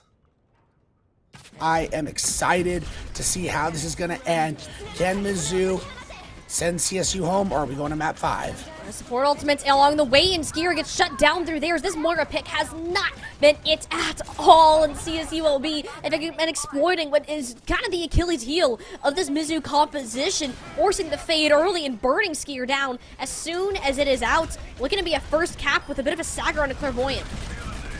Yeah, I'm actually surprised they have stuck on this Moira for as long as they had. I think it was, a nice quick niche pick to get them back and try and win one of them the points, but all in all, this Kiriko is just much, much better. Yeah, have actual, you can kill things. I'm just gonna put it that way. Just like how Quaver is just killed Stratocaster. They're kind of getting these trades at weird points, and you can't 1v1 a tank like that. That's half the issue. Boltaro went D.Va because he knew that he could just fight anybody that they want, and no one can really stop it. So Mizzou have been suffering just because of that. Self-destruct is online for Boltaro, and especially that blizzard hit actually almost got eaten. Oh, might have to use the self-destruct, but no, gets out on alive, getting up to the high ground, ensured Ghost Dog could heal them safely. And this percentage from CSULB, we're now in one fight territory. Should this get staggered even further? Well, Taro, self-destruct is taken out, but at the cost of Backstab Bud committing for the cause. CSULB, they're staggering this out so much. Mizzou Esports, they're not going to get another full fight. Yeah, I don't even know if they're going to be able to get a touch at this point, especially if they find out. Oh, they found Skier. Oh, Skier, there's no chance. There's no one to get there at all. CSULB, this was a real match. This one was serious. And they're going to go ahead and take away New Jug City and grant themselves a map 5. Wow, CSU has come in, CSULB, I'm sorry, has come in and come to play. I'm just gonna put it out there, folks. During the break, Tiny's like, nah, man. This is more about Mizzou messing around than it is about CSU. CSU just took down Mizzou on this map when they were actually trying to win. Yep, I'm telling you, like, if you give a team that's hungry to prove themselves, like, you're essentially just throwing them a stake and saying, here, take it. And they're like, all right, cool. They grow up stronger, and they're going to want to take you down. CSULB overall, they're the ones with things to prove. It's Mizzou who has to now defend their own title as one of these consistent appearances in D1, and the strategy, again, impeccable from this team. The hero selections, how they're playing around the Wrecking Ball. I can't say it enough of how good CSULB is doing in the face of a very tough opponent. Now it feels like this series has been flipped upside down, and now we all have to take a closer look at CSU and take them much more serious as a big-time team in Division 1. Even I came to this series, it was like, CSU LB, they're in Division 1. It's just because Redbirds aren't playing in this division. No, they have proven me wrong as well. Well, folks, we are going to a map number 5, and with map number 5, that means we're going to take a quick break, grab a drink, grab a snack, because this series has been everything and more. We'll be right back.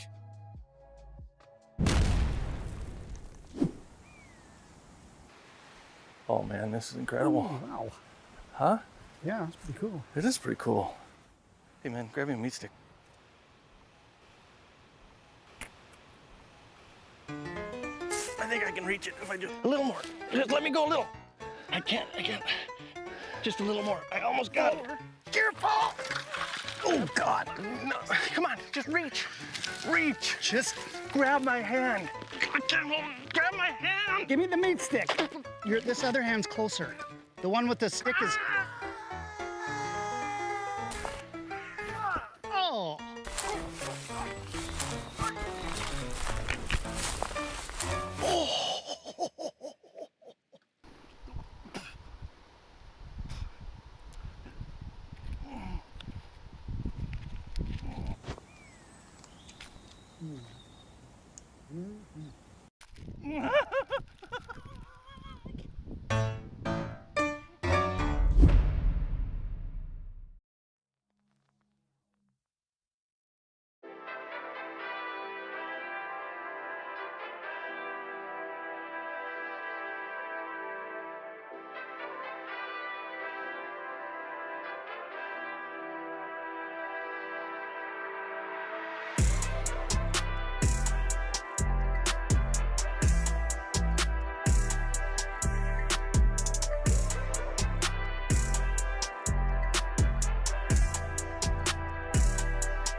The classic tale of the underdog, looking to make their name known within the top ranks of collegiate.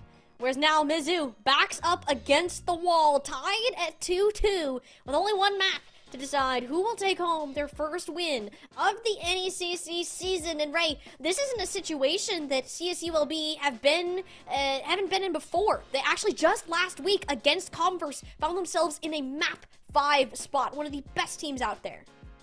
Yeah, we're not able to get it done, but there's no shame in losing a map 5 to Converse. I mean, Converse is in a very similar situation to Mizzou, top 20, top 15 collegiate program. So CSU, can they take their disappointment that they found in week 1 and turn it into a big upset victory over Mizzou? Or will Mizzou shut the door, prove why they've been in Division 1 longer, and why they are a top 15 to 20 program? I'm excited. We do have the map pick coming in, and we were kind of all surprised during the break. Gibraltar was not banned. Circuit was, so we're going to Gibraltar.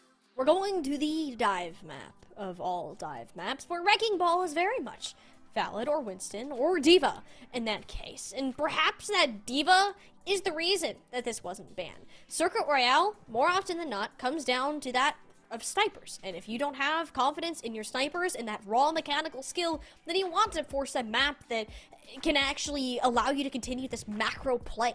CSULB have done great working together as a team, identifying the weaknesses in Mizzou's playstyle and continuing to exploit them. That's what happened for the 2 maps that this team has won so far. But we're going to have to see if that narrative will continue, because Watchpoint Gibraltar, right, is a completely different ballgame. Oh yeah, it brings its own brand of chaos. It's one of like the most unique maps in this game, in my opinion, and it's like you will play dive on this map, some form of a dive. It looks like defensively CSU going with the Winston, which I love me some Winston Gibraltar. It's his home map, but not sure how I feel it going into specifically the Wrecking Ball. I feel like the Diva is definitely the better option when you know Pell is going to be on the Wrecking Ball. Get a bit of a throwback here to when Boltaro was just getting popped like a balloon every other map. So let's not have that happen on Winston. I feel like at least with Diva, you have a lot of armor, tanky, you got mobility, you got a defense matrix that you can control. It sounds awesome. Is that going to last is what we're about to find out. Going out on the Wrecking Ball here, Pella most likely will be looking to disrupt this high ground setup, either the supports or Doom here on the Sojourn.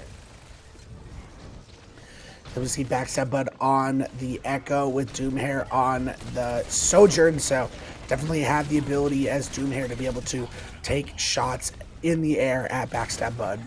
A big part of Watchpoint Gibraltar, especially this first part, is payload congestion. Quaver, Clairvoyant, and even Pella at times will be vying for that various control. This pile drive mechanic up on the high ground. I mean, Pella is just so good mechanically at this Wrecking Ball. Sets up the Bionade from Skier perfectly. And that's where we're going to start to see some of these eliminations come into play. Adonana, CSULB sustained notably weaker, and the payload can't be contested as much. You're instead going to the back line looking for trades, which is exactly what Boltaro managed to dig up, and suddenly, Mizzou Esports, they can't push forwards anymore. Yeah, I mean, very well played, while in the meantime you see Stratocaster, who's doing a great job on that break. Trying their best. Hashtag Grime as well, trying to fend off Pella. Pella finally able to get them down in the end, so it's going to afford some cart progress to be made for Mizzou. Stratocaster with a sliver of health there. CSULB, this is kind of what we think you would have learned from the last couple of maps, is if you stand by yourself, Pella's gonna find you. Whether you think you're hiding or not, it's simply too fast of a hero to be stopped, and it's kind of left CSULB in a staggered position. They're yet to get all 5 of their team members back, and it's only going to be for this last little scuffle for the point. Minefield from Pella can easily be launched down here, but won't even necessarily need it if you can manage to land Bionades like that. Skier has been on point with it.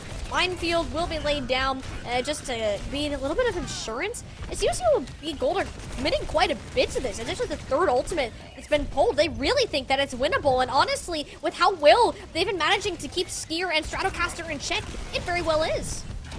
Yeah, those mines should be deactivated soon, so now they can play a little more aggressive, but Boltaro's down. Pella. Oh, 18 HP to spare. It's Clairvoyant returning as the hero for this team. I mean, this is how fast-paced compositions will fight it out. Who can get back faster? Who is the closer spawns? And in this case, Mizzou had that speed advantage, and they'll weasel their way into the second point. Yeah, I do think if you decide to CSU, you have to heavily think at this point at dropping the Winston. I mean, it's done to me as good as it can at this point. You need this D.Va to be able to especially be able to help go after Backstab Bud in the air. Yeah, Backstab Bud doesn't really get contested here. I mean, Quaver's been doing a wonderful job kind of just being a nuisance to these supports, and even if you're not fighting Clairvoyant a ton, you're making sure that the stain can't happen. Mizzou can't take these angles and that space that they really need to, especially when the spaceship starts to come into play. Taro, get a little bit low on the health bar. This goes back up to where the supports are positioned, and we're kind of back in this tug of war that is payload contention, which Mizzou seem to be winning as of now. Yeah, Skier's doing a great job of constantly getting big anti-nades, but wow. All right, that's what we need to see. Blow up Backstab Bud, throw an Anno onto the Winston, and that seems to be a recipe of success for CSULB Gold. The Winston does work a lot better on the second point against Mizzou's car. Yeah, it definitely does. You're going to be able to, especially now that you stopped the bleeding of this payload. Don't like that sleep. Oh, He's dead. They're He's dead. Okay. Well, you tried. We wanted to say something nice about the Winston, but it just wasn't meant to be in that situation. I was going to say, now that you got the you payload might as stopped well. and you're in charge, you can stage your dives, but they can't anymore. Well, they do actually end up going over to the D.Va, and Doomhair, despite the pressure they were under, found the head of Backstab Bud through that chaos. Taro's now back on that hero that won them New Junk City and pushed a map 5 in the first place. And we'll have to see how this plays out on this map. Room of Chaos is what we're about to witness. Nano pile drive to the high ground. Doesn't really matter if your supports can't brawl with them. Ghost Dog has been on point with these nades and overall on a play so far. Mizzou Esports seems to be running their heads into a wall. Yeah, in the meantime, while all that was happening, Boltaro was just completely on the back line. This is why the D.Va needed to be played. You have the ability while the Wrecking Ball is going after your supports, the Ana and the Break can heal them up, especially when they have that rally available. It allows Boltaro to get aggressive and get in the face of Skier, who's been uncontested this entire map so far. Skier's just been vibing, and also Quaver. I wouldn't actually say Skier's been vibing, because Quaver, that is now the second pulse bomb that Skier's been stuck with. He's just making the life of Skier so miserable, and you can't do anything without an Ana, especially now that Pale's over on the Winston. Yeah, Mizzou going over the Winston, which, again, the D.Va can still put a lot of pressure onto the Winston, as we see Boltaro doing exactly that. You can't go in without an Ana. As simple as that. Boltaro's like, wait, there's not enough healing here. I can go ahead and int. I can chase for these eliminations. So, Mizzou Esports, you got about a minute left. They got this far, but can't seem to find the solution. You got a Nano available, and if that's not enough, and Boltaro still gets D-Mech, you have the ability to re-mech with that D.Va bomb. So, you know, CSU's going to have a lot of sustain for this next fight. I'll be able to live for a minute. It was actually a Bionet. I think Pela wanted to try to contest. They kind of expired before the jump landed. The point already had recall forced out too, so living on this cart for much longer isn't an option. It was a nice clip though to deter Quaver, and now with the payload pressure, it's getting real. The Brigade has to drop hashtag deterring this payload from moving. And they wait for their tank to get back wholly healthy in mech. Mizzou Esports now have ultimates online. Primal Rage from Pela. Not too worried about getting burned down, more so causing a nuisance, actually getting the Tracer of all heroes. A very difficult target to nail down with a Primal Rage alone. Excellent mechanics, much less to be expected. It's Boltaro that you're concerned about. Not much to health left in the tank, and that's going to go ahead and do it. Mizzou squeak their way through the second objective and seem to have found their way through this D.Va. Very close, but that's a lot of time taken off of the clock for CSU. You're only going to have maybe 2 or 3 more chances at this to try and get this third point. If you're Mizzou, you do have a lot at your disposal. You have an Audi you give to your Winston. You have a duplicate that you can choose a duplicate, whoever you want on this team, and you're going to have a rally for sustain. While CSU, all they're going to have is Quaver Pulse Bomb, who, I mean, admittedly has been very good with it on this map. Quaver has been spectacular on the Tracer. A real step-up performance for CSU LB if needed it. He's kept Clairvoyant at bay for the most part. And again, third stick at the pulse bomb. Quaver quite literally does not miss when it comes to that ultimate. Truly impressive to watch. And Mizu Esports, you're not pushing without your tank. And it's about one fight that remains, Ray. Yeah, exactly. These fights on Watchpoint Gibraltar take so long that, I mean, again, you have the ammunition, as I talked about, to be able to get this done.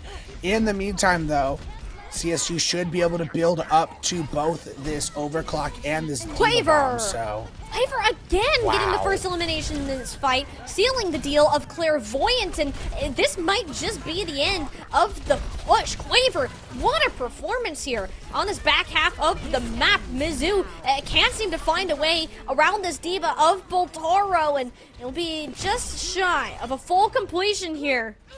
But that's going to be the mark that they will set to defend their title right now. This long-staying team in D1. Both teams have their clear win conditions. For CSU LB, you want to get this upset, you got to basically round the final corner on point 3. For Mizzou, stop them at all costs to keep the status you have. I mean, not that you're going to lose your status if you lose this game, but to just defend the fact that you're a top 15, top 20 college program, and that, you know, despite how impressive CSU LB have been rising up, that, you know, you prove to them that we're the big boys for a reason. And if you really want to get into power rankings, and we're looking at Mizzou, a team who's hovered between the ranks of 10 to 20, depending on what their performance is. CSU LB have never been ranked, actually. So if they can manage to beat Mizzou in this mark, certainly a consideration to be made, but you're going to have to do it first. I think Pela going back to this Winston makes sense. It's more consistency in terms of these dives. You can have a better backup. One thing that's interesting to me is this May. I think they're anticipating Boltaro to continue playing this Diva. Yeah, I agree, and I don't think at this point they have a reason to swap off of it. We'll see how things go with this Diva and playing into the May specifically. But I mean, I guess if it depends what your May's trying to do. Are you going to play back with your supports and just not allow Diva to get on top of them? Because I think that's how you got to play it, and that could be a big deal. Maywall already out, though. Not really. I think they're hoping to kind of catch someone in a small room. I need on the Stratocaster, leaving the supports in a dangerous spot. We'll end up forfeiting the high ground. It's kind of this tussle for who's controlling which high ground angle, who's forcing positioning on the payload. It should not be the Sojourn player, if anybody was wondering. Doomhair just showed us why it should be the Sojourn player. Yeah, for sure. That's definitely not who you want on the point. And it's just cleanup duty for the side of Mizzou, as that Maywall early on from Backstab Bud to separate Boltaro from the rest of the team set a pace early on, as we do see swaps coming in. Quaver going over to an Echo with no hit scan capabilities on the side of Mizzou. Doomhair going over to the Tracer. Very flexible. Every DPS player should be able to play Tracer, and Doomhair and Quaver have been impressive on that hero so far. Good made out of Skier. I don't think they have the follow-up, and especially if Clairvoyant's gonna fall to the newly swapped Tracer player. CSULB have gotten some decent payload progress. It's fully under the tunnel now. Mizzou seriously needs to consider backing off of this high ground and starting to fall back. Bionade making them think that they can get rid of Boltaro. Can't do that. You grab Ghost Dog instead. Might as well be the same, especially since the sustain is gone. The Diva isn't going to last much longer, especially if you can get them out of mech. Yeah, Skier's playing really well on the Honor right now, getting some big-time sleeps, getting these big-time anti-nades. Just when you think, you know, they had Pella cornered, in comes a big anti-nade and a nano in that fight as well. CSU has been building up to a big war chest of ultimates, however. Huge nade. That hit hashtag. Pela was already in there at the primal. Easy target focus down. I mean, Skier, I'm not gonna lie. You were trolling for the first couple of maps, often dying in the first fight. Very uncharacteristic for them, but now you're looking at a player who is literally just opening door after door for Mizzou Esports. Boltaro now going to go over to a Winston of their own. Winston v. Winston. We have a Blizzard, a Rally, and a Pulse Bomb on the side of Mizzou as we see the Nano coming in. Door onto Quaver. Yeah, doesn't have the damage, but no, nice shots onto Skier and fighting close quarters with the Brig. Beautiful execution of the nano boost. And again, Quaver has been putting CSULB in their backpack when it's been needed the most. Now a third final blow going in the direction 4. Come on, this is just a standout performance from Quaver overall. I'm loving what I'm seeing, and this stagger, I think, guarantees that Mizzou Esports aren't going to get a good contest. They're going to go ahead and try just for the sake of it. Probably wish you didn't, considering the payload's already there. Yeah, I agree. I think they thought because the May traded out for Ghost Dog that they had an opportunity there, but I think it would have been smart just to back up. They are getting exiting picks on both sides, so you got that going for you, but at this point, Oh, Pela. you gotta get back. Get out of Dodge. Oh, no, I don't know. Oh, Doomhair, almost had it, but no, Pela will escape back to Skier and Shadowcaster, who newly respawned. Yeah, DPS Ultimate's available for CSU as well as this Primal Rage, but Skier, who's been on it this map, as we talked about, another Nano Boost available, and Pela has that Primal. And you know what happened to start that fight? Double nade onto the back line. Doesn't matter, though, because Quaver is still popping off. Oh, my goodness. There's another triple kill. And sadly, it doesn't really matter all of that much thanks to the Primal Rage in a small room, essentially putting CSULB through a blender. Yeah, and Skier going down early means they keep their nano for the next fight, which is huge, especially with Ghost Dog, who's coming up on. CSU's going to be coming up on all 5 of their ultimates. So, given with where they're at right now, they can take these 5 ultimates, split them up between 2 fights, and hopefully get this point. No, I don't really need to get 5 for this control and the height. And Doomhair again sticking with Quaver's meta of I'm gonna go ahead and stick Skier with a pulse bomb, and even grab Stratocaster next to it. That's the work of Boltero and this Tracer working hand in hand. Now with the duplicate expiring, you'll have even more damage to back it up. CSULB should get close to getting this captured. Cost them 3 ults, so they're still going to have 2. Hashtag Graham, however, is very much far behind. Ghost Dog will be able to give it out to whoever they want, and hopefully by the time that happens, you'll have hashtag back and you can use the rally. We kind of been the hope for the setup. That's not ideal, though. Clairvoyant 2 gets a stick onto the Boltaro. You only maintain this positioning, and really if your CSULB gold, you can't die any more than Quaver, although you're corralled in a small room, and Backstab Bud has a mean-looking pinch in mind. Yeah, you do have is the rally's now going to go, but hashtag Grab goes down. Oh, no. That's worst case scenario right now, and they use Nano, too. Boltaro's really got to come up big. You should maybe be able to get full supports. Yeah, all right, wait a minute. This is still very much winnable. What we thought was down the drain, COSP's like, no, don't worry. We all had it under control the entire time. Yeah, I'm sure you did. Panic moment for sure, but Boltaro and Quaver keeping this one alive for the team, fighting back against these trades. You just don't have spawn advantage. You have to walk nearly twice as far at where the payload currently sits, and with how little time there is, you can't afford that. Yeah, and a big ult advantage right now on the side of Mizzou. They have both the rally, the nano, and that duplicate available. CSU, they're riding on the coattails of Doomhair's Pulse Bomb and possibly a Boltaro Primal Rage. Things are looking rough. This is the final opportunity for CSU to keep their hopes alive on Gibraltar and get a chance to try and win the series on point 3. As close as they are, you don't have the ultimates nor Quaver. Majority of damage is gone. Doomhair, no recall, many points, extremely vulnerable. Duplicate is forced, but at the cost of Boltaro's life. This has to be the final contest. There's just not numbers to do it. Mizzou Esports kind of knew coming into this that they were the stronger team from the start, and it appears that they will make sure it stays that way by denying the upset in Game 5. What a great series from CSULB. As we talked about, they're the upstarts. They were the underdogs. They forced Mizzou to a map number 5. And considering how good Mizzou is at dive, they brought Mizzou to the edge on Watchpoint Gibraltar. Yeah, this is an extraordinary performance, too, out of CSU LB. I think we counted them out. Mizzou honestly counted them out at points, especially in King's Row here. You can't do that. This got dangerously close, and Mizzou started to realize it at the end, and even so, this map could have gone either way regardless. CSULB have shown that they are a name that certainly needs to be remembered. Even if they're not top 20 caliber just yet, I don't think that they are that far from getting it. All it takes is one upset over these big teams who may not see them as that strong of an opponent. And Mizzou almost found themselves in that spot, but then returned to this very strong form that have earned them this place in the top collegiate. Mizzou, in the end, was able to show why they are one of the top collegiate programs for Overwatch that we have in, in the U.S.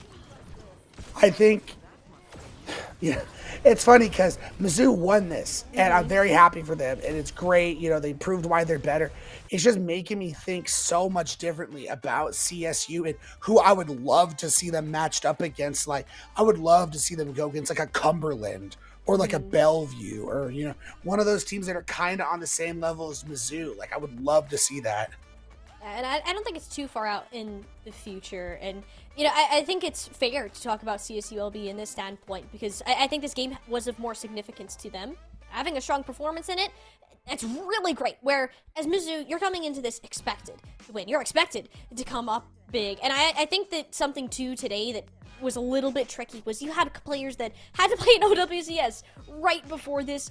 It is the highest level of Overwatch gameplay in the entire world. That is extremely stressful and draining ahead of time, so putting this pressure onto them, I think they also weren't able to put their best foot forwards at the same time. But even with all of those factors considered, Ray, Mizzou are still an incredibly strong team and are well deserving to be here on top today.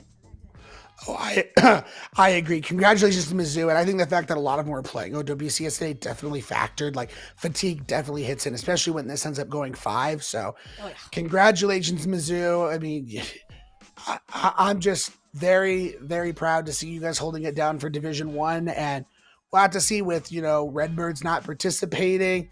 This might be you guys' opportunity to make a push for playoffs and make a name for your guys' selves as we inch closer and closer to not only the end of the spring semester, but to where nationals are coming up. Yep.